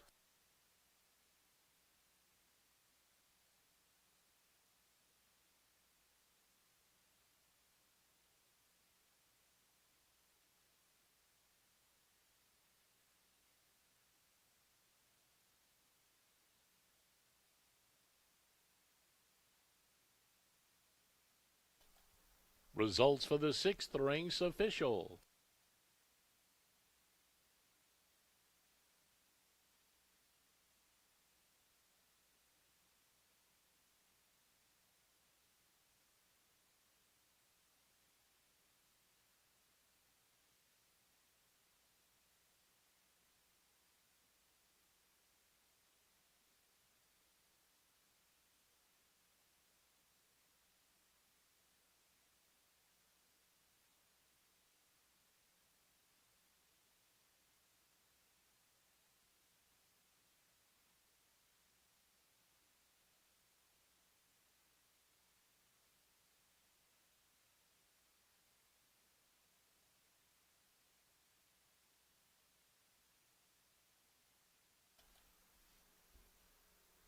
Into the Michelob Ultra Winners Circle, it's Lead the Charge.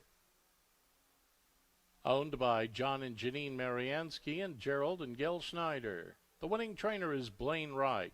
The winning rider, Silvio Amador. Lead the Charge, a 3-year-old dark mare, brown gelding by Take Charge Indy from Bellamia. She was sired by Harbor the Gold. Bred in California by Mr. and Mrs. William T. Griffin.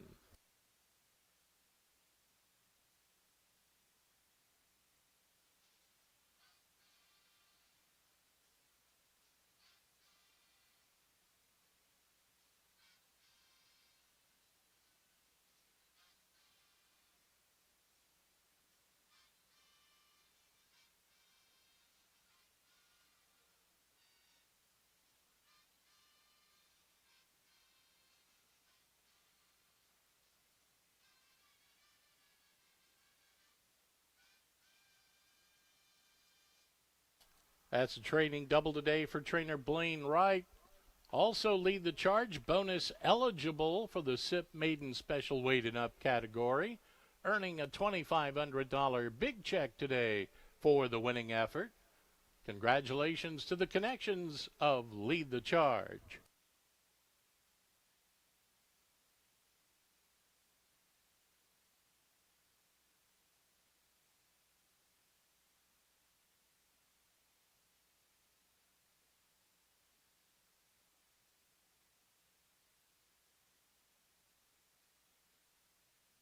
Here's a look at the prices for the sixth race. Winner number 1, Lead the Charge, $2.46 to win, $2.10 to place and show. Number 2, Raven Rendezvous, $12.10 to place, $5.68 to show. Number 6, Annabelle's Asset, $2.54 to show. Winning Exacta, worth $16.18. The rolling double, $7.58. 50-cent trifecta, $22.61. 10-cent super, $22.09. The pick 3, $7.90.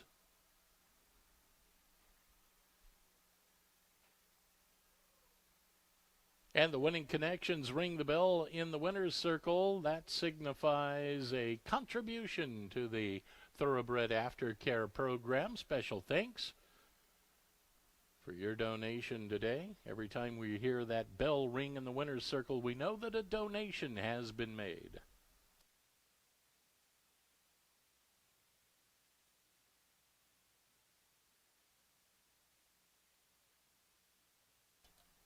Coming up, the 7th race today, it is the Explorer Auburn Purse at 6 furlongs. No changes in the 7th race. Post time on the board at 4:57, less than 18 minutes until post time.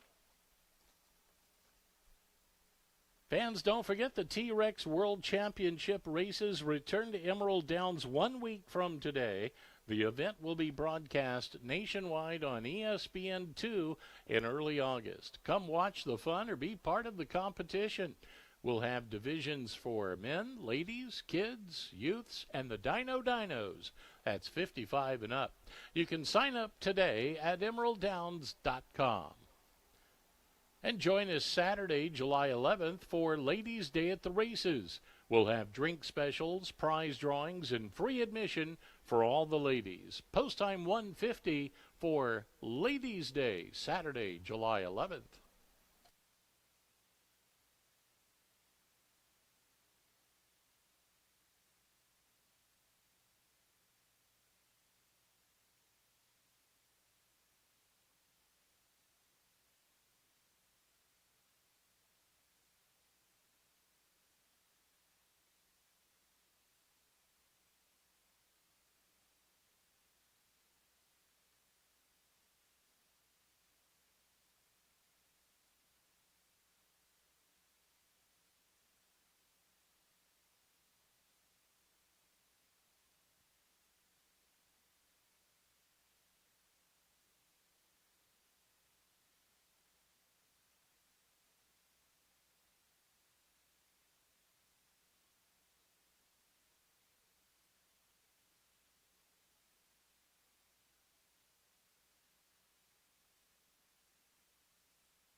Coming up on the 7th at Emerald Downs, the late pick 5 underway, as well as the 10-cent pick 6.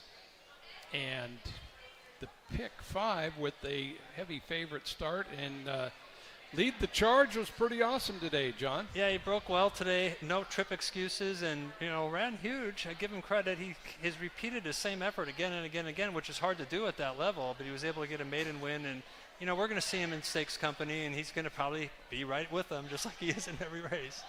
Yeah, well, he certainly fared very strongly in stakes company last year as a maiden, and he is a maiden no longer. But we've got a lively pick 4 on the back end of that pick 5 start. The 7th race for fillies and mares at 6 furlongs. This is a non-winners of 3 condition. And 7 runners, and then we've got a really strong field for the 8th race. The Waist Scarf Ford Purse, older horses going a mile. The Muckleshoot Casino Purse, an allowance for 3-year-olds and up is the 9th, and 10th race, pretty good handicapping test as well. Okay, Cut and Curl has the rail. 3rd start at Emerald Downs, up from Southern California, Los Alamitos, 1,000-yard races, and she didn't waste a lot of time from making her presence felt here. In her first start here, she was beaten 5-6 lengths, but it was actually a pretty good effort because Alluring Valentine just dominated that field, and she repeated her effort, as you mentioned, came back and did get a perfect trip. There was a really hot pacer. Company Girl and I forget the other horse were pushing each other early, and Company Girl looked like the race was over, but Cut and Curl came running at the end and nipped her right at the wire, and she might get another hot pace to run at, but she's on the improve, and she's run 2 good races here. Yep, all good at Emerald Downs for Terry Eaton, looking for her 2nd win of the day, and Cut and Curl, definitely a stretch runner, so Pablo Castillo is right back aboard for Eaton on the daughter of Last Draw, who the Eaton family did campaign in California. Last Draw, a son of Lemon Drop Kid. There's number 2, and number 2 is Choke Cherry Sherry, who gives a good effort herself here at Emerald Downs, 5 out of 7 overall in the top 3, and 2 for 2 in the money this year, back in for 15,000, finished a little bit behind Kier Royale on June 19th, a couple of weeks ago. Yeah, as you mentioned, she shows 2 good efforts here. On May 25th, I don't think she handled the track at all that day, yet she still ran 2nd. And then in her last start, she got a relatively good trip. She wasn't able to finish in front of the top 2 there, but it was a nice even 3rd. She's going to have to improve. She looks like she's maybe a notch lower, maybe at 10,000, but the fact is she does run 3rd at this level officially last time. We'll see if she can hit the board again. 2nd time with Alyssa Morales for Jim Gilmore, and that combination's worked well. Morales riding for Jim Gilmore. Kinky Moon, another horse with just 2 starts at Emerald Downs, but like Cut and Curl, both efforts have been good. Her race on May 30th was huge. She was super wide and just made up a lot of ground late and couldn't quite catch Kirk Royale, and then last race she hopped at the start, lost 2 or 3 lengths. Now when a deep closer hops at the start is not as potent, but she started passing horses on the turn. In the stretch she turned in another gear. Now this is a slightly tougher, but if she gets out of the gate cleanly and gets that hot pace to run out, we know he was going to be running late. She's a lot like Nans Elizabeth to me. She lags back early, but she can move in the stretch.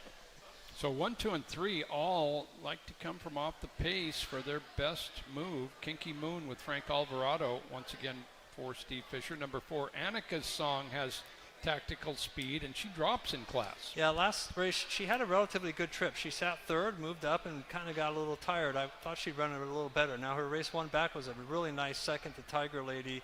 We'll see if she can, repeat that effort with the slight drop in pass. She has good tactical speed. She's going to be in it throughout. Mark Cloutier, trainee, Hastings regular last couple of years. 7 for 11 in the exacta lifetime for Annika's Song. Silvio Amador. There's 5.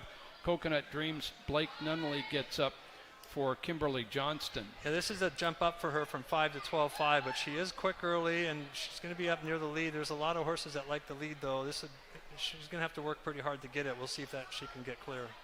Her and number 6, Kier Royale, likes to go to the front. She impressed us last time out when she was pretty game after a bad start. Yeah, she fell down at the start and then had the weight behind horses powered up and looked like she still might win it. She didn't, but she ran a great second. Yeah.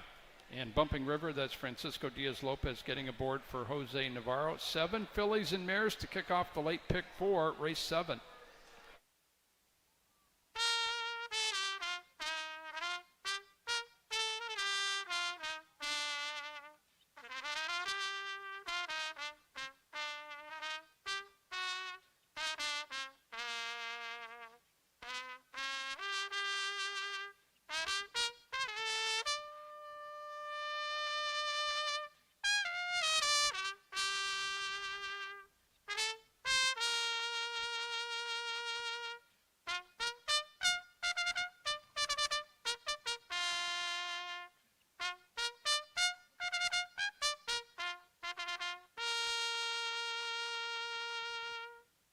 The horses are on the track for the 7th race. The 7th race is the Explore Auburn Purse.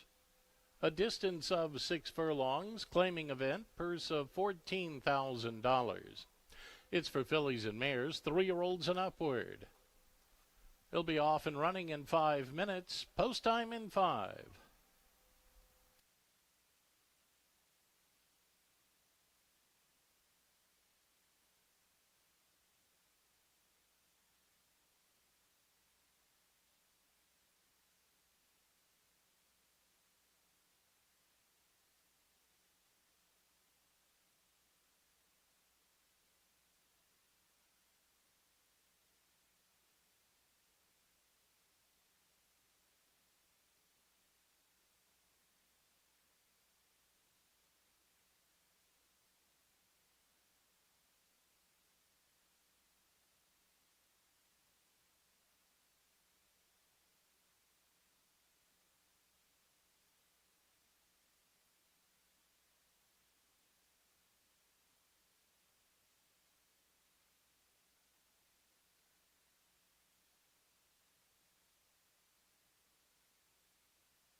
Coming up on race number 7 here at Emerald Downs, the Explore Auburn Purse. It's a 6-furlong sprint for fillies and mares.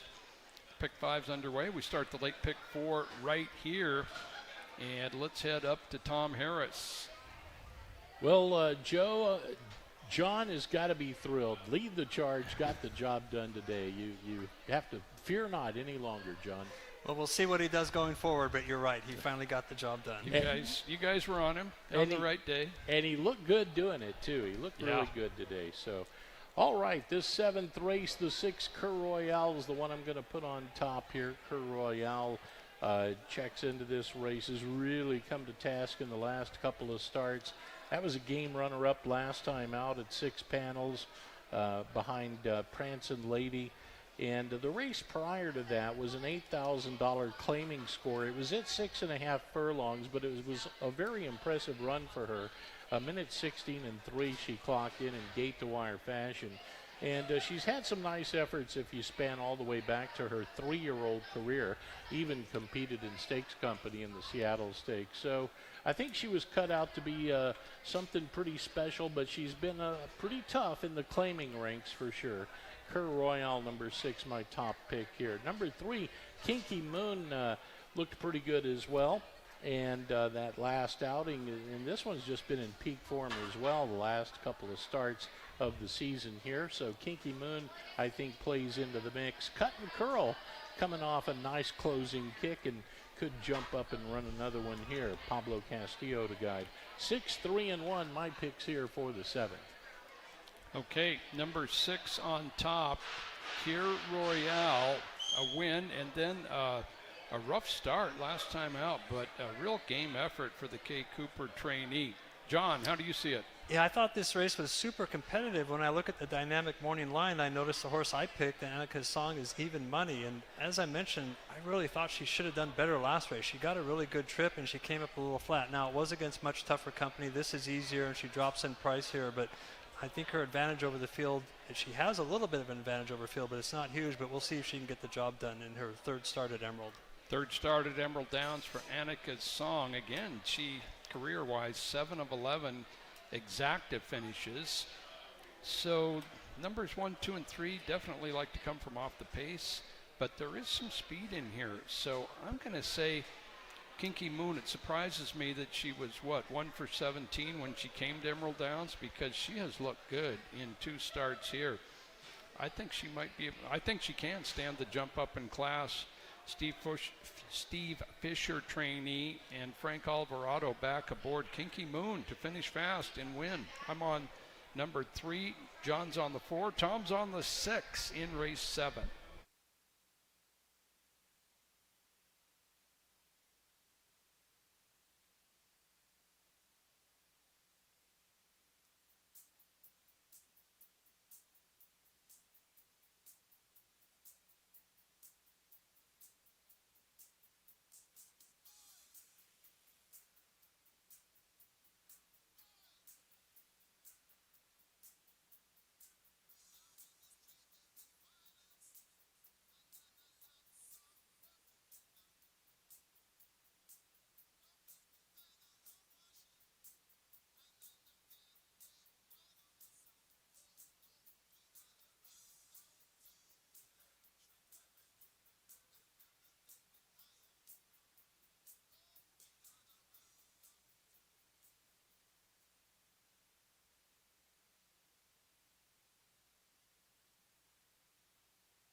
And the horses have arrived at the starting gate. Post time for the 7th. 7th race, the Explore Auburn Purse at 6 furlongs. Cut and Curl, first one to go up. Chokecherry Sherry now joins that one. Here comes Kinky Moon.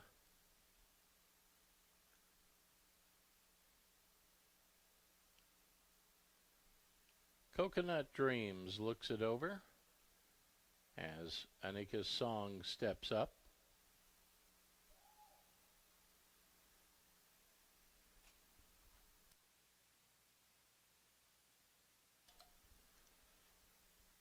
Annika's Song right in.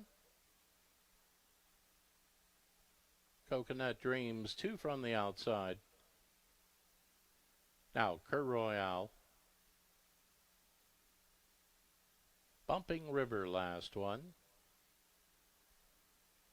And the Explore Auburn Purse. All set. And runners away. Good start, middle of the pack for Annika's Song, who surged away quickly. Coconut Dreams is right there. Moving on, Cur Royale the outside, now towards the front as they sprint up the backstretch. Bumping River kicks on 4th on the outside. 3 more back to Cut and Curl. Chokecherry Sherry follows in turn. Then we'll drop back 4-5 to Kinky Moon, and they take it into the far turn. Kerr Royale and Anika Song going at it, stride for stride, 3/8 of a mile away. Bumping Rivers holding third. Along the inside, Cut and Curl gets the green light and suddenly gaining at the rail, quarter mile away as they run to the top of the stretch. Anika Song at the inside, just in front. Kerr Royale from the outside. They come off the turn together. Anika Song opening up now for the final furlong. Kerr Royale is chasing. Cut and Curl continues to gain, but Anika Song bounding away. Anika Song clear by 5. Here comes the wire. It's going to be Anika Song to win it. Very close for second between Kinky Moon, Cut and Curl together, then back to Bumping River. Chococherry Sherry at the inside, Coconut Dreams with Kerr Royale. They stop the clock in 1:10 and 71 100ths.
An official order of finish appears on the totalizator board. First, it was number 4, Anika Song. Second was number 3, Kinky Moon. Third came number 1, Cut and Curl. And fourth, number 7, Bumping River. Running time of the race, 1:10 and 71 100ths.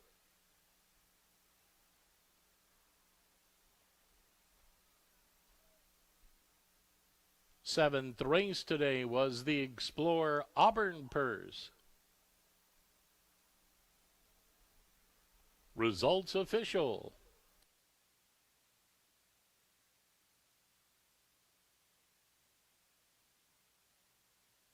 The official winner, number 4, Anika Song.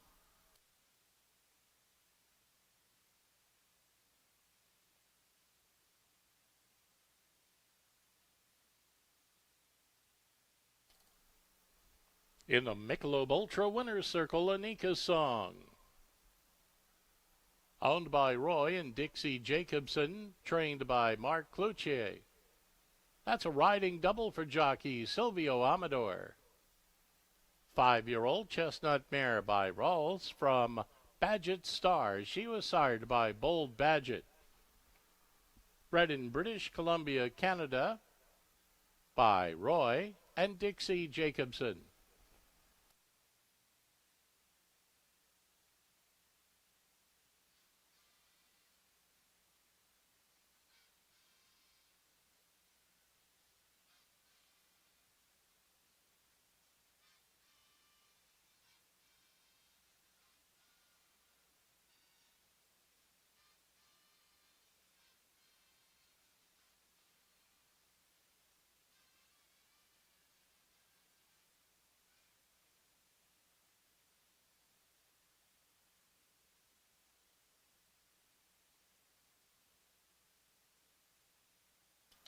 And a look at the prices for the 7th race. Winner number 4, Anika Song, $4.28 on the win ticket, $2.54, $2.16 across.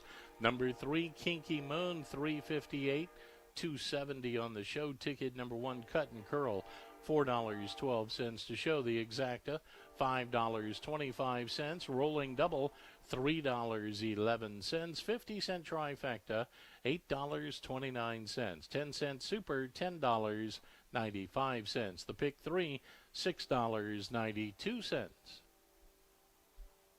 Winning pick 4, $14.65.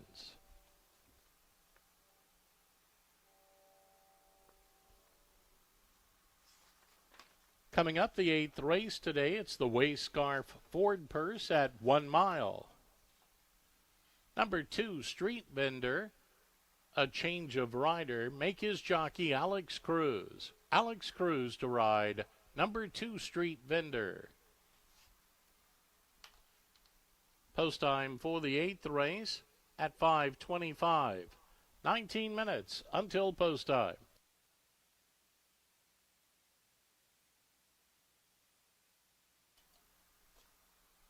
Fans, don't forget our next race day is this coming Friday, July the 10th, post time 7 p.m. It's Fab Friday, presented by Lucky One Lemonade. There'll be great drink and food specials. Plus, you can enter for your chance to throw a horseshoe and win $1,000. Once again, post time Friday, 7 p.m.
Coming up on race number 8 here at Emerald Downs, we've got a 1 mile test for older horses and a field of 10 in the Wayscar Ford Purse. And this is a good field. Brother O'Brien, of course, the 9-horse, 2 for 2 at the meeting. Number 3, Background, has 1 win, but a couple of strong seconds as well. And of course, he was our 2021 Long Acres Mile hero and going great for trainer Mike Puich at the age of 9. And they've met before, and it was tight, John. Yeah, and in that race, Background, I don't want to say he was blocked, but he had to wait just a little bit, and the other horse got the jump on him, and then he came back with that huge win last time. We'll talk about in a second, but that was a big effort. Yeah, there's several contenders in here. This is the start of our late pick 3. 12% takeout on those pick 3s. There's number 1, No Ordinary Tiger, who had that huge victory at the end of May and came back and pressed the pace behind the winners, Brother O'Brien over JB Books on June 14th. But he's a capable miler, and of course the one post, he can save some ground here. Yeah, you look at his form, and as you mentioned, he had a really rough trip May 31st and still won the race. Then he came back 2 weeks later, and that was his 4th start in 5 weeks, so he kind of had a right to be a little flat there. Now he's had 3 weeks off. He draws the rail. We know he's capable of running some big races. He ran huge at Turf Paradise on the turf and back-to-back second places, including in a race that was won by a horse that was running really good back there, that money line. But anyway, he's definitely going to get that nice stalking trip. We'll see. He also has the ability to go to the lead if the connections choose to do so. And this rider usually is pretty aggressive. We'll see if they try to put him on the lead here. Alex Anaya up today for trainer Robbie Bays. No Ordinary Tiger. Yeah, just not a lot of real bad efforts from him. His record in Emerald Downs doesn't look stellar, but we saw him run well here last year, and of course that big win. And 3 weeks since his last race. Street Vendors, the 2. Alex Cruz up. Note that change. Alex Cruz rides Street Vendor for Jose Puentes, another horse that's a recent winner, in fact, last out. Yeah, and in that race, he was drawing a lot of money off kind of a decent 4th there, and he was just started to pass horses on the second turn, angled out, and was able to outfinish Julian Paris in the stretch with the big effort. Now, that was our stakes day where I thought the inside of the track was really good, and for much of the race, he did have the inside. He angled out in the stretch, but he did get a pretty good trip saving ground. We'll see if he can do it again. Okay, he did win at Turf Paradise going 2 turns back in January. Street Vendor with Alex Cruz, a 3-time winner at the distance. Number 3 is Background, and yeah, won the 2021 Long Acres Mile. Just a dramatic race as Papa's Golden Boy had the lead, and Wind Ribbon took over, looked like a winner. Rocco Bowen came in to ride for Mike Puich, owners Bob and Molly Rondo, and Background got up. Just a tremendous victory. And, you know, he had so many big days between Oaklawn and Kentucky. But, boy, he is going well at the age of 9. You know, last race now, it was a wet surface, and he seemed to relish it, but he just skipped over it. You could see on the second turn he was full of run, and he drew away to a huge win. In fact, he beat some horses who came back and really well out of that race. Obviously, today we don't have a wet track, but it looked like when he got to Emerald, he was a different horse, and he ran back-to-back seconds, and then last race, Blitzefield. If he can repeat his last effort like he did on that wet surface, he's going to be super tough to beat. Yeah, trainer Mike Puich knows how to make him happy. He had him for so much of his career, all his wins. And Background doing great. Won here on June 5th. Number 4, Mount Pellier from trainer Gary Greiner with Frank Alvarado aboard. Couple of starts at the meeting.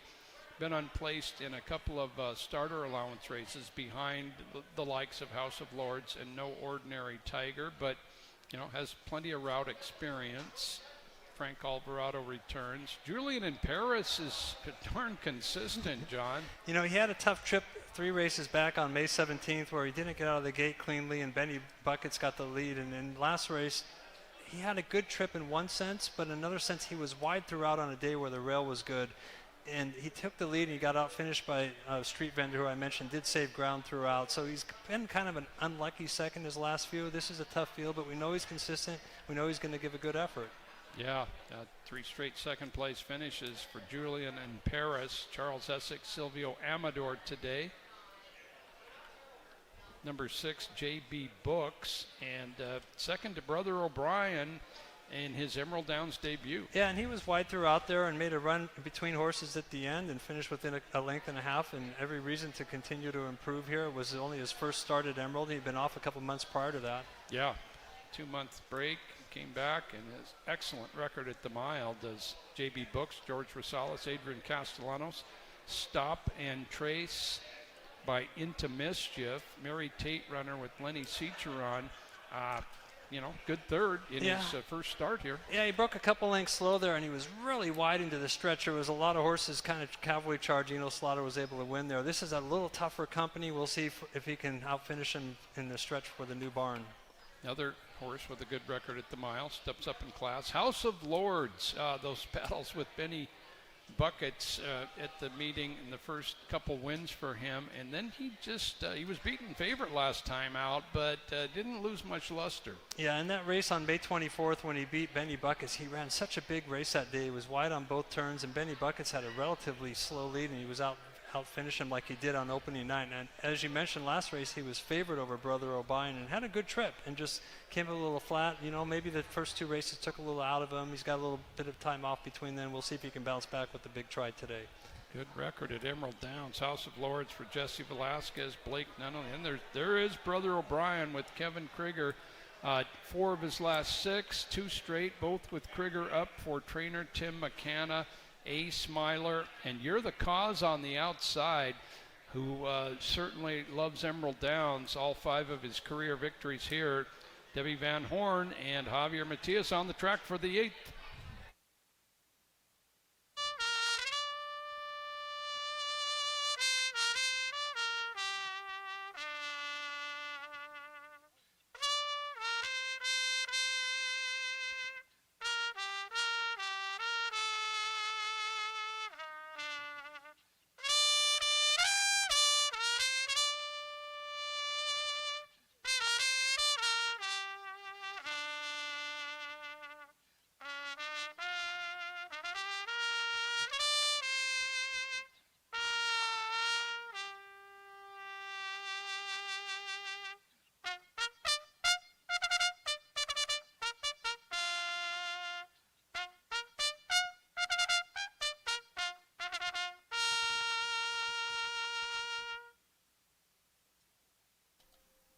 And the horses take the track for the 8th race. It's the Wayscarf Ford purse at 1 mile. Starter allowance event purse of $10,000. It's for 3-year-olds and upward. Note the rider change for number 2, Street Vendor, the pilot now Alex Cruz. Post time coming up in less than 5 minutes.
Eighth race, just a minute or two away at Emerald Downs. Just an outstanding horse race at the 2026 meeting. 10 4-year-olds and upward at a mile under starter allowance conditions.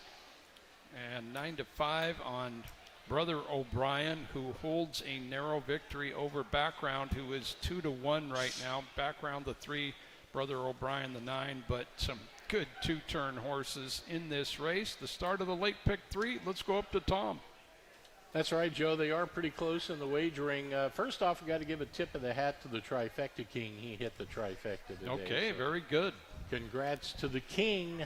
As we get set for this 8th race at a mile, I give the edge to Brother O'Brien, number 9. He's got that solid late kick to offer, and he's just been tough lately. 2 for 2 on the season thus far. Until they beat him, I'm going to stick with him. I go 9, 3, and 5 here in the 8th. Very good. 9 on top. Brother O'Brien. Yeah, just overall at Emerald Downs, counting last year, 3 for 4 at this track. Even better this year. John Lindley. Yeah, it's pretty rare that you see a field like this where there's a big field and not one of them has gone to the lead out of in their first quarter mile in their most recent starts. Now we know that number 1, No Ordinary Tiger, has been on the lead many times, and of course House of Lords has been chasing Benny Buckets. But you know, the good news about Background is he's tactical. He can be right in it from the start. He also can close, and I'm going to guess the connections will be pretty aggressive with him, put him either on the lead or right off the lead. And that last race was huge. We'll see if he can repeat it. It was impressive. Background drawing off to win by 5.5 and in good time as well. I'm with you. His tactical ability, perfect distance, current form, all looking very good, and current form on many others strong as well. But John and I on the 3, Background. Tom's on the 9, Brother O'Brien here in the 8th.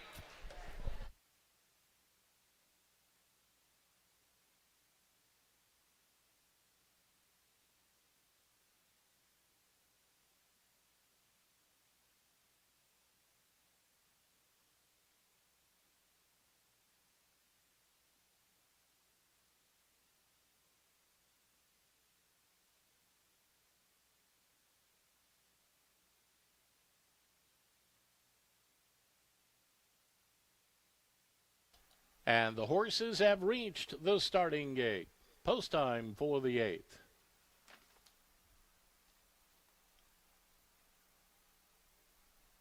No Ordinary Tiger inside post. Now comes Street Vendor.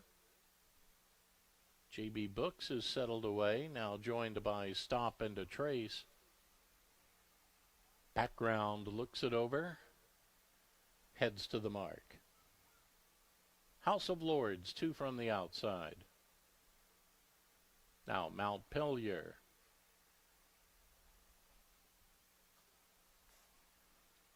Brother O'Brien, 1 from the outside. You're the Cause, far outside post. Julian in Paris, last one to go.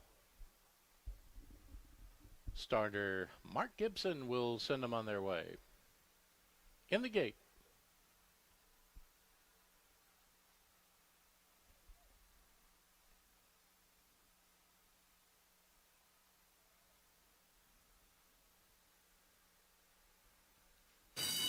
And runners away, and it was a good start for Street Vendor. 1 from the rail, but No Ordinary Tiger set sail for the lead here. Background 3 off the rail as they make the sweep before Mount Rainier. Around the Mount Rainier turn they go and settled in on the lead. That's No Ordinary Tiger showing the way, clear by a length and a half, make it 2.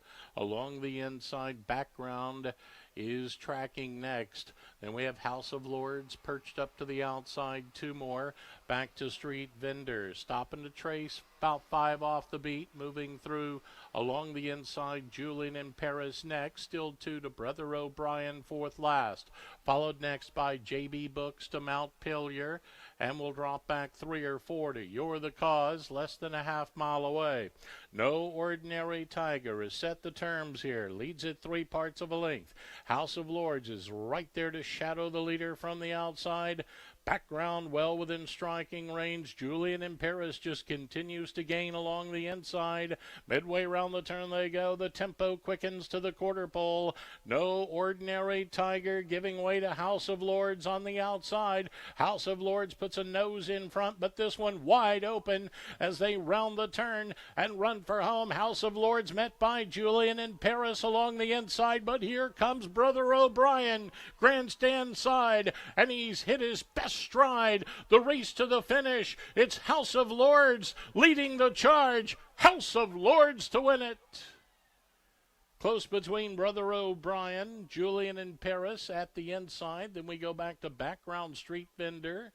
JB Books followed that set. Back to the next tier with No Ordinary Tiger and Montpelier along the inside. Then we had You're the Cause lingering second last. And Stopping to Trace. They covered the mile in a minute 36 and 83 100ths.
Results on the board official.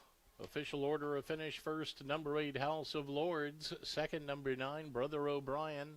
Third came number 5, Julian in Paris. And fourth, number 3, Background. Time for the mile, 1:36 and 83 100ths.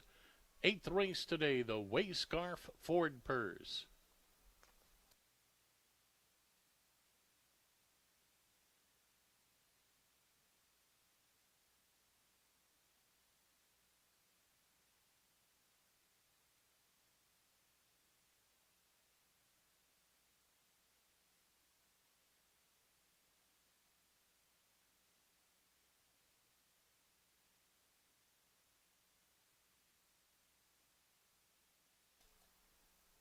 Into the Michelob Ultra Winner's Circle, it's House of Lords.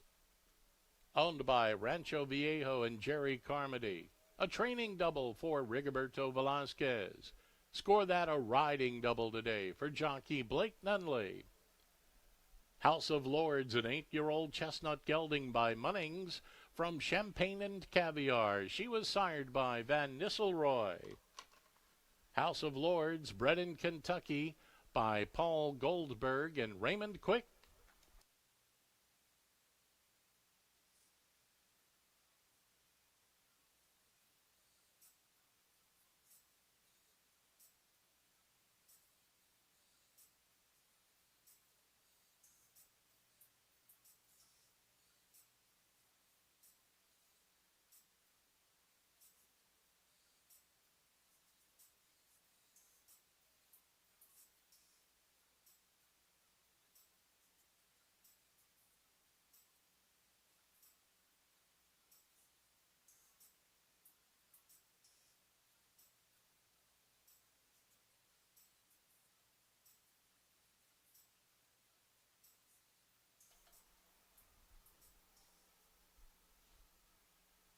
And the bell sounds for the Thoroughbred Aftercare program. donation has been made. Whenever we hear the bell, we know there has been a donation. Here's a look at the prices for the 8th. Winner number 8, House of Lords, $14.72 to win, $4.94 to place, $4.74 to show. Number 9, Brother O'Brien, $3.98 to place, $2.98 to show. Number 5, Julian in Paris, $4.60 to show. The winning exacta, $39.90. The rolling double, $20.36. 50-cent trifecta, $97.24. 10-cent super, $40.03. The pick 3, $18.78.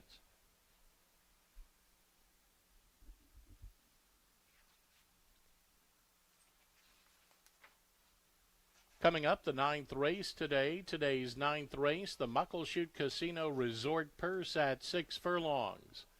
Number 5, 40 Shades of Tiger, a change of rider. Make his jockey Kevin Krieger. Kevin Krieger to ride number 5, 40 Shades of Tiger. Post time for the 9th race at 5:51, 16 minutes until post time.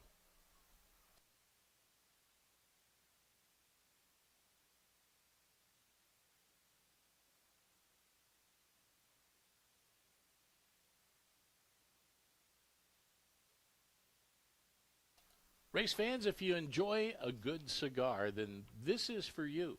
It's the Great Cigar Smokeout on Saturday, July the 11th. $75 admission includes $90 in value. You'll receive admission to the track, a 5-pack of assorted San Cristobal cigars. That's a $50 value. 2 drink tickets, 10 to 20% off of select boxes of cigars, raffles, and a swag bag. It's all part of the Great Cigar Smokeout, Saturday, July the 11th.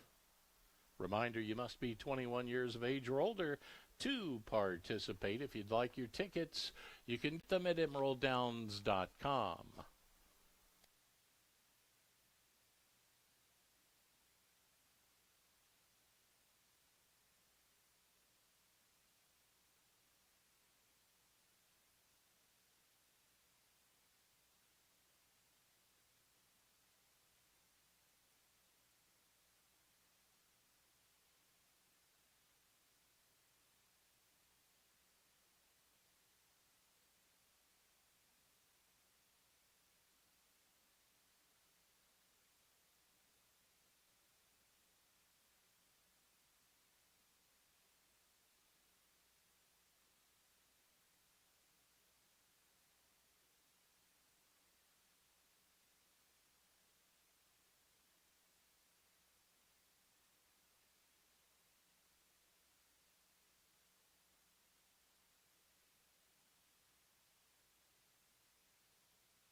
It's paddock time for our Sunday feature. It's the Muckleshoot Casino Resort Purse, a sprint for older horses. And Dr. Ryland Harwood here with me. He's the breeder and owner of Blackberry Jam, number 2 in here, with his wife Joanne, and gave him a nice thrill last year. Blackberry Jam got off to a great start in his career, Dr. Harwood, and gave you that stake win that you were really happy about. Oh God, yes, that was the biggest thing in our racing life. That's for sure.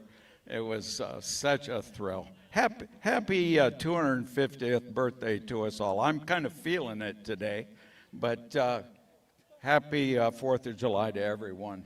Nice words. Yeah, you've got your patriotic hat on with the eagle and the red, white, and blue, and you know, Blackberry Jam won that stake last year. He's still lightly raced, but just before I guess we talk about him, you've got other mares, and you're still in the breeding business. Yes, I got a hole in my head that just leaks all the time.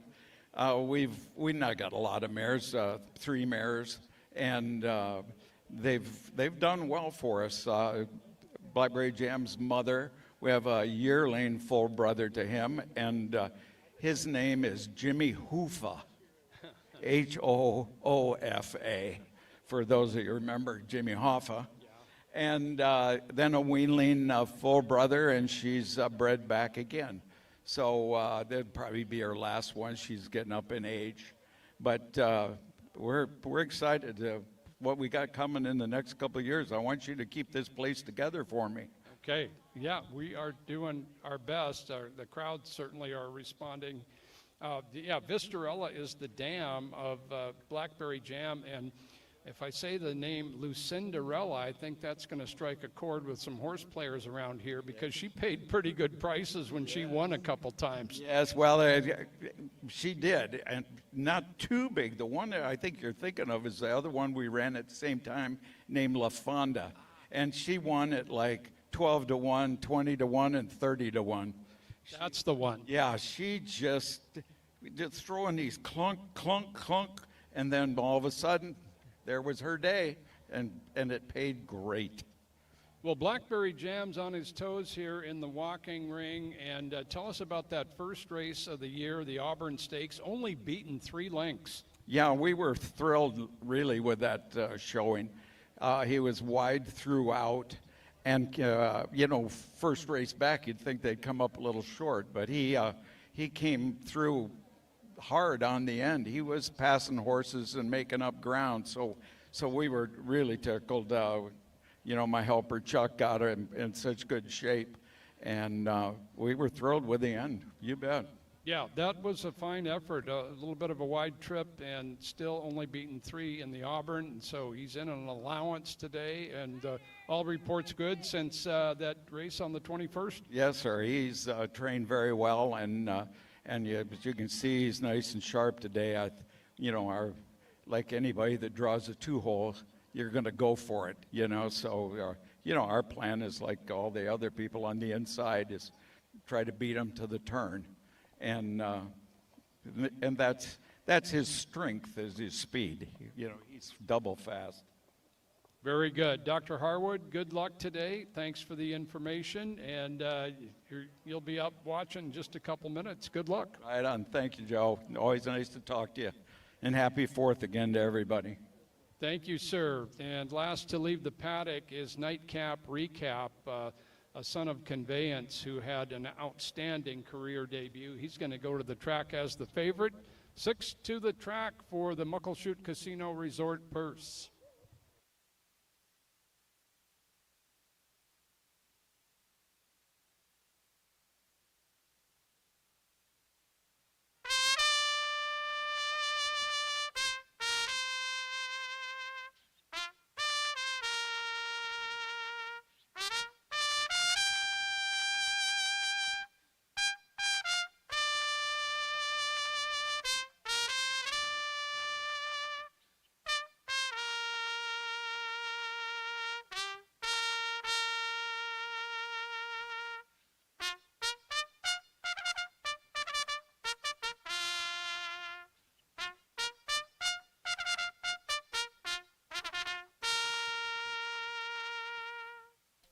That's Dan Harrington's call to post for the 9th race. It is the Muckleshoot Casino Resort Purse. A distance of 6 furlongs, an allowance event. Purse of $24,000. It brings out 3-year-olds and upward. Note the rider change for number 5, 40 Shades of Tiger. His pilot now Kevin Krieger. Post time in less than 5 minutes.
Ninth race, the Muckleshoot Casino Resort Purse, an allowance for 3-year-olds and upward at 6 furlongs. And it's a good group here. Of course, nightcap recap a little bit under his morning line, as he was an impressive debut winner for trainer Kay Cooper. Impassable, second off the layoff from him. Blackberry Jam coming out of the Auburn Stakes. So is Senior Tequilas. Anyway, let's go up to Tom Harris. All right, Joe. Talented cast going postward here for 6 furlongs. You got a nice little blend of some speed and some closing steps to be had in this 9th race. I'm going to go with the speed on the inside to Smoke. Silvio Amador will do the guiding here.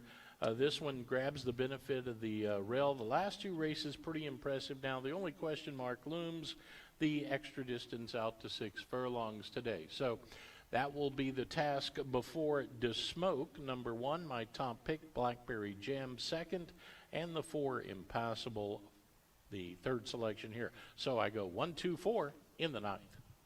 1, 2, 4, DeSmoke on top. And yeah, he's off to a great start here in his 4-year-old season for Ann Wisdom. John Lindley. You mentioned how much money Nightcap Recap is drawing, and I did go with him, and we saw Lead the Charge dominate a maiden field. This horse was able to beat him in his debut. He moves outside. He came back with a nice work. He's a conveyance, so I think he's going to get better as he races. We'll see if that's the case, but that outside draw gave him a slight call over the inside, too.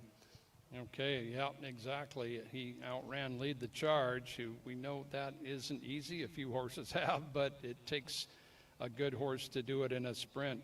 I did go with Impassable, the 4, and he made a good move in his first out of 2026. Maybe hung a little bit. I think he can improve off that. I'm on the 4, John's on the 6, and Tom's on the 1 here in the 9th.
And the horses have reached the starting gate. It's post time for the ninth. Ninth race today, the Muckleshoot Casino Resort Purse at 6 furlongs.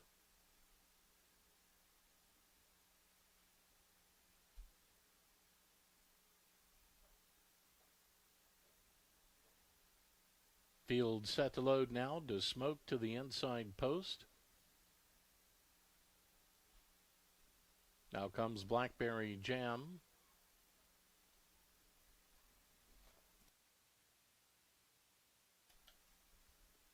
They're joined by Senor Tequilas. Impassable steps up.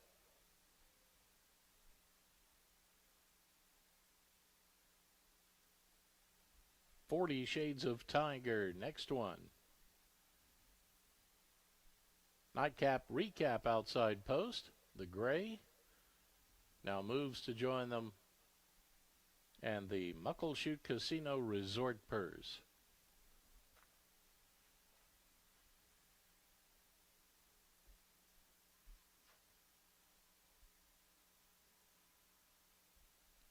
In the gate.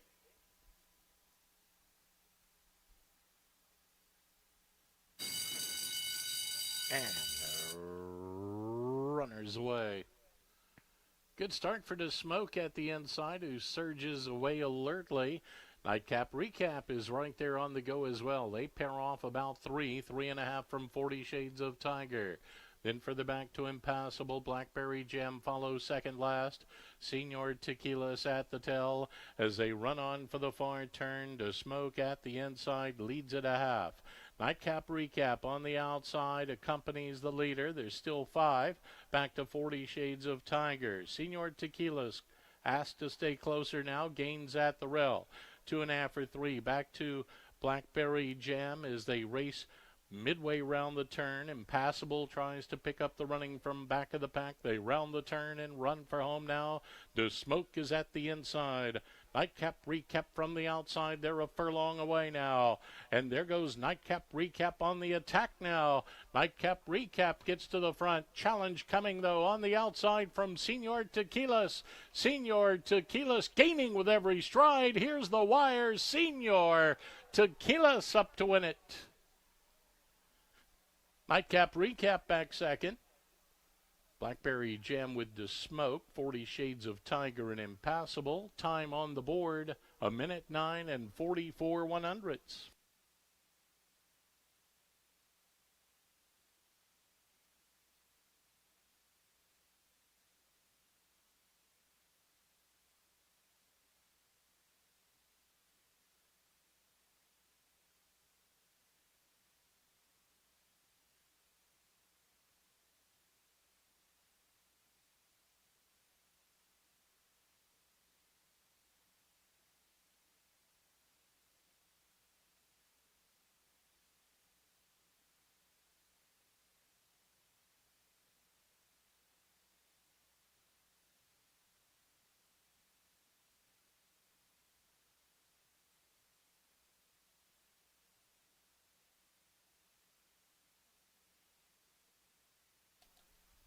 Unofficial order of finish on the board. Finishing first, it was number 3, Senor Tequilas. Second was number 6, Nightcap Recap. Finishing third, number 1, To Smoke. And fourth, number 2, Blackberry Jam. Once again, the running time, 1:09 and 44 100ths. Ninth race today, the Muckleshoot Casino Resort Purse. Results for the ninth race official. The official winner, Senor Tequilas.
into the Michelob Ultra winner's circle, it's Senor Tequilas. Owned by Jose Garcia Saldivar. Winning trainer is Jorge Rosales, and the winning jockey, Adrian Castellanos. A 3-year-old chestnut colt by Misremembered from art director. She was sired by Tappet. Bred in California by Richard Barton Enterprises.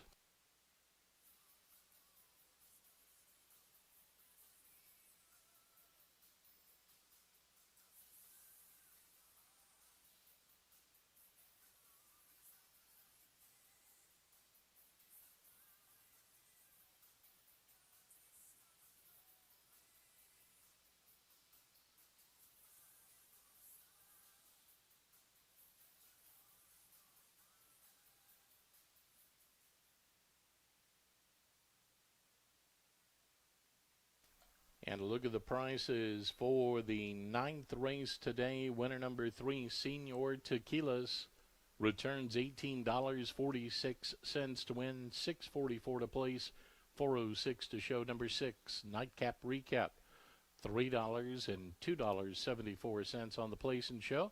Number 1 to smoke, $3.80 on the show ticket. Winning exacta, $30.80. Rolling double, $90.23. 50-cent trifecta, $51.12. 10-cent super, $25.81. The pick 3 worth $105.53.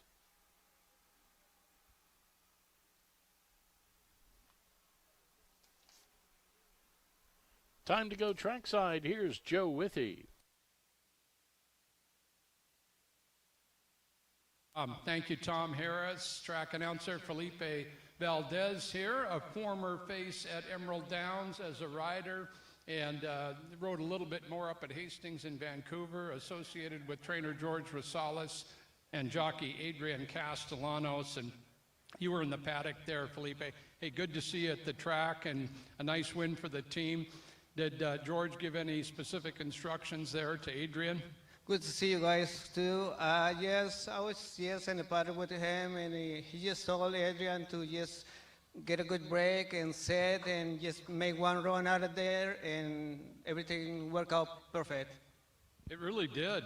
Adrian had him off the pace. Of course, the pace was fast. What were you thinking as the horses hit the far turn? I would just do it.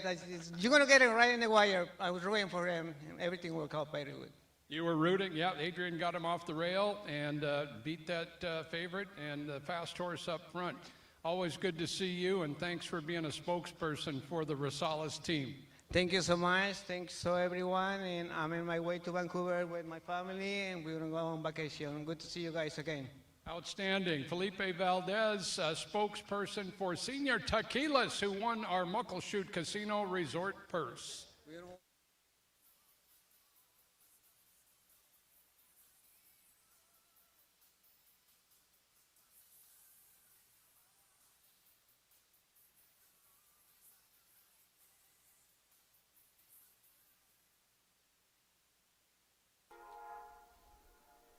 Looking ahead to the 10th and final race today. The 10th race is the Bud Light Purse at 1 mile. Number 2, Stephen James, will race without blinkers. No blinkers for number 2, Stephen James. Number 3, Coastal Waters, has been scratched. Scratch number 3, Coastal Waters. Number 4, El Joy, a change of rider. Make his jockey Kevin Krieger. Kevin Krieger to ride number 4, El Joy, in the 10th race. Post time for the 10th and final coming up at 6:17. Less than 14 minutes until post time.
10th and final at Emerald Downs, and it's a pretty eventful 4th of July holiday weekend for so many. Thanks for joining us at Emerald Downs today.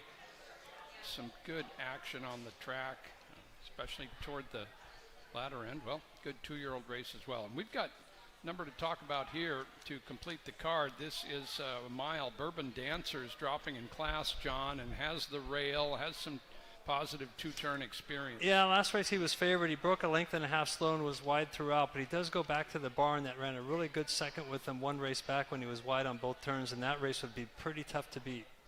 Yeah, Victor Trujillo claimed him back. Frank Alvarado aboard the 1. Very likely favorite. In fact, the dynamic morning line certainly has him as the favorite at 9-5. Number 2, Stephen James. Can he better that last race when he ran 4th? He has blinkers off today, and he has had success in 2 turns. Yeah, it was his first route of the year, and he showed a little more speed than he had sprinting, and he does take the blinkers off, as he mentioned, and sometimes that can wake a horse off because we all know he's capable of running a big race here and there. We'll see if it's today. Stephen James from Mary Perrone going a mile, scratched the 3. Number 4, Kevin Krieger's up aboard El Joy, who does have plenty of 2-turn experience and is usually forwardly placed. Yeah, he's coming off a sprint against some pretty tough sprinters. A View from Above and Real Good Magic, where horses coming off some big efforts, and there's not a lot of push up front here. Wouldn't be surprised to see this horse maybe on the lead out of the gate. Kevin Krieger rides the 4 for George Rosales. Rosales just climbing up the standings. A lot of competition. Gordy's Boy with Guillermo Preciado and Pablo Castillo, second start ever at this track. Number 6, Deku Dillon has the big late kick. Yeah, he was wide on both turns and came running, but a lot of horses came running in that race. In fact, I think 1st, 3rd, and 4th all came from behind. We'll see if that happens here. Alex Cruz back up on Deku Dillon for Scott Tubbs, Ruler of Angels.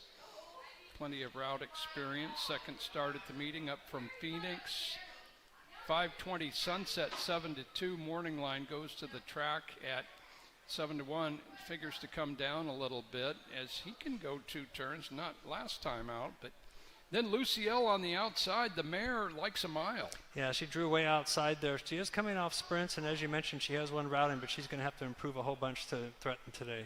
Okay, she is in the Jesse Velasquez barn, who's had a good Sunday, and Adrian Castellanos aboard on the track for the Bud Light Purse.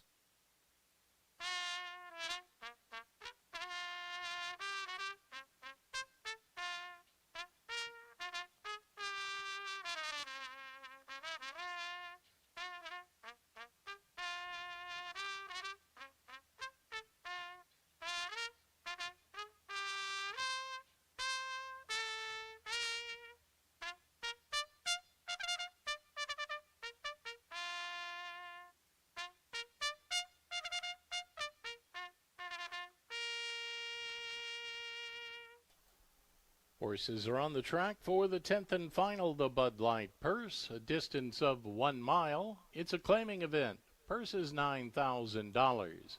It brings out 3-year-olds and upward. Reminder that number 3, Coastal Waters, has been scratched. Also note that number 2, Stephen James, will race without blinkers. No blinkers for number 2. And the rider change for number 4, El Joy, the pilot now, Kevin Krieger. Post time in less than 5 minutes.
10th and final at Emerald Downs, the Bud Light Purse at 1 mile. Older horses scratched the 3. 8 runners in here.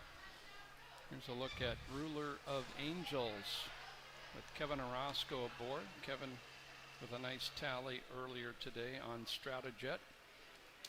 Next day of racing, Friday night, Fab Friday, coming up this Friday at 7 p.m. Let's head up to Tom for one last selection. All right, Joe, the nightcap here at a mile, I'm going to go with what I thought was going to be maybe a price, but number 6, Decu Dillon, has been getting some play here in the wagering, currently 7-2, so not a bad price, but opened up at 8-1 on the morning line. Decu Dillon, a strict closer, well-versed around 2 turns, fits nicely here, this kind of a race right in his wheelhouse.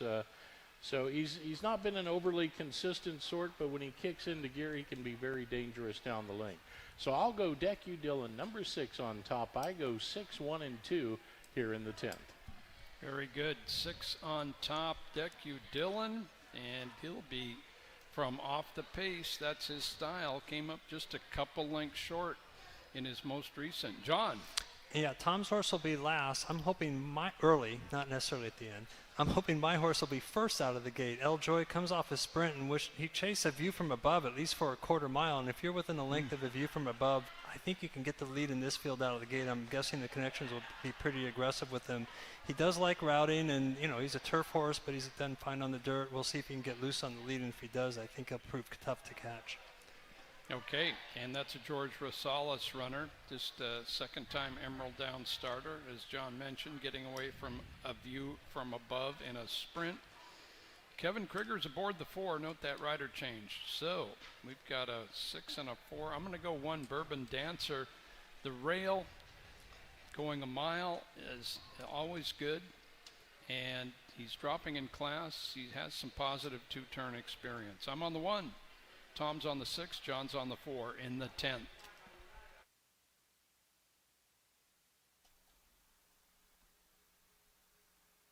And we did have a late saddle adjustment here for number 5, Gordy's Boy. Currently with a late saddle adjustment there as the horses arrive at the starting gate. It's post time for the 10th.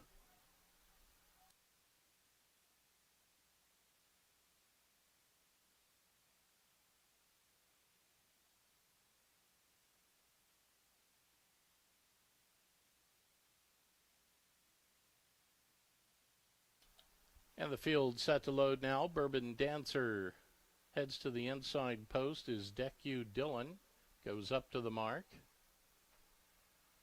Now Ruler of Angels to join them.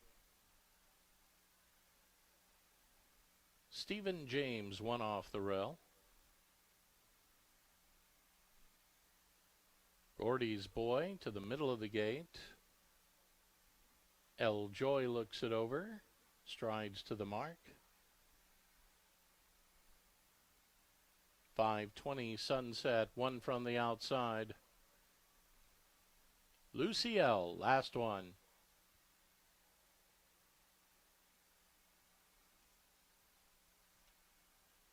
Starter Mark Gibson will send them on their way. In the gate. And runners away. Gordy's Boy broke alertly. Stephen James El Joy off well. There goes Luciel up from the outside as they make way round the Mount Rainier turn. Settling in on the lead is El Joy by a neck. Joined by Luciel from the outside, second by 2. Then it's back to Gordy's Boy. Stephen James directly back of that one. Bourbon Dancer picks up the running on the outside. 5:20 Sunset, 3 off the rail, perched up to the far outside. Then a gap of 5. Back to Decu Dillon. And Ruler of Angels trails the field midway up the backstretch. They go. And El Joy, a short lead from Luciel. Those two move as one. A length more, back to Stephen James along the inside. From between horses, Bourbon Dancer within striking range and now begins to stir. 5:20 Sunset next up on the outside. 2.5 to Gordy's Boy shuffling off the pace. Ruler of Angels next and Deck You Dillon at the rail. Just over a quarter mile away now as they run to the top of the stretch. El Joy is the leader. They round the turn and run for home. El Joy at the inside kicks off the turn. 3 to the good. 5:20 Sunset is in pursuit with 200 yards to go. Grandstand side is Deck You Dillon charging late. El Joy, though, out front by 5. Here comes the wire. El Joy to win it by 3. Deck You Dillon rushing in second. 5:20 Sunset followed Gordy's Boy Stephen James at the rail. Ruler of Angels third last the outside. Then back to Luciel.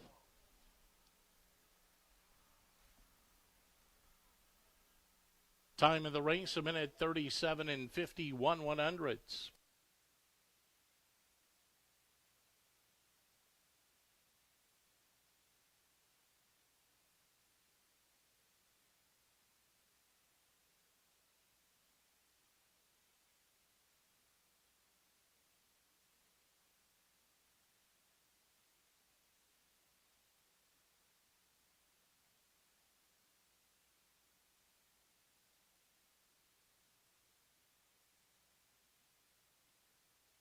Your attention, trainers Jamie Perryman Cruz and Valentin Garcia. Contact the claims clerk, please.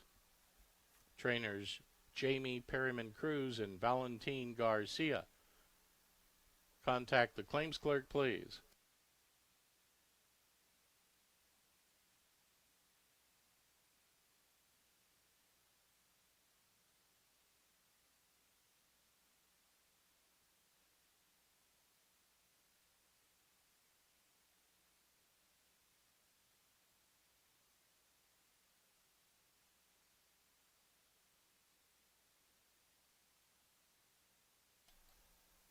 Unofficial order of finish for the 10th race. Finishing first, it was number 4, El Joy.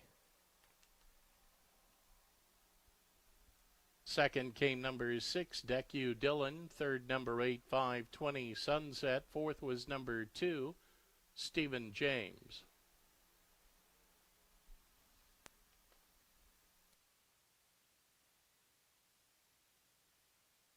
Results official. Running time for the mile, 1:37 and 51 100ths. 10th race today, the Bud Light Purse.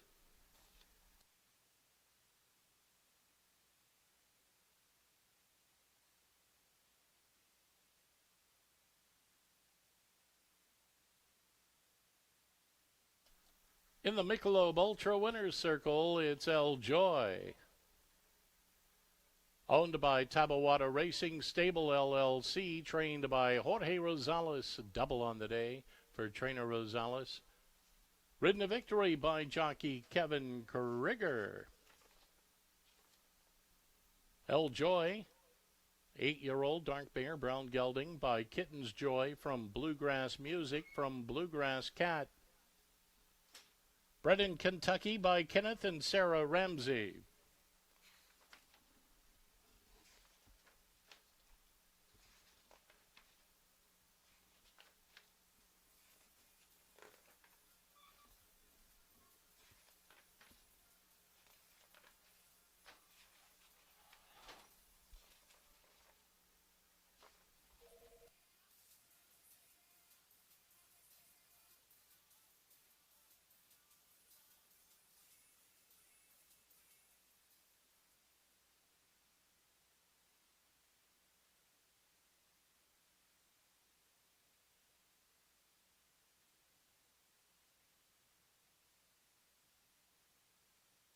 Here's a look at the prices for the 10th and final winner, number 4, El Joy. $8.22 to win, $4.32 to place, $2.76 on the show ticket.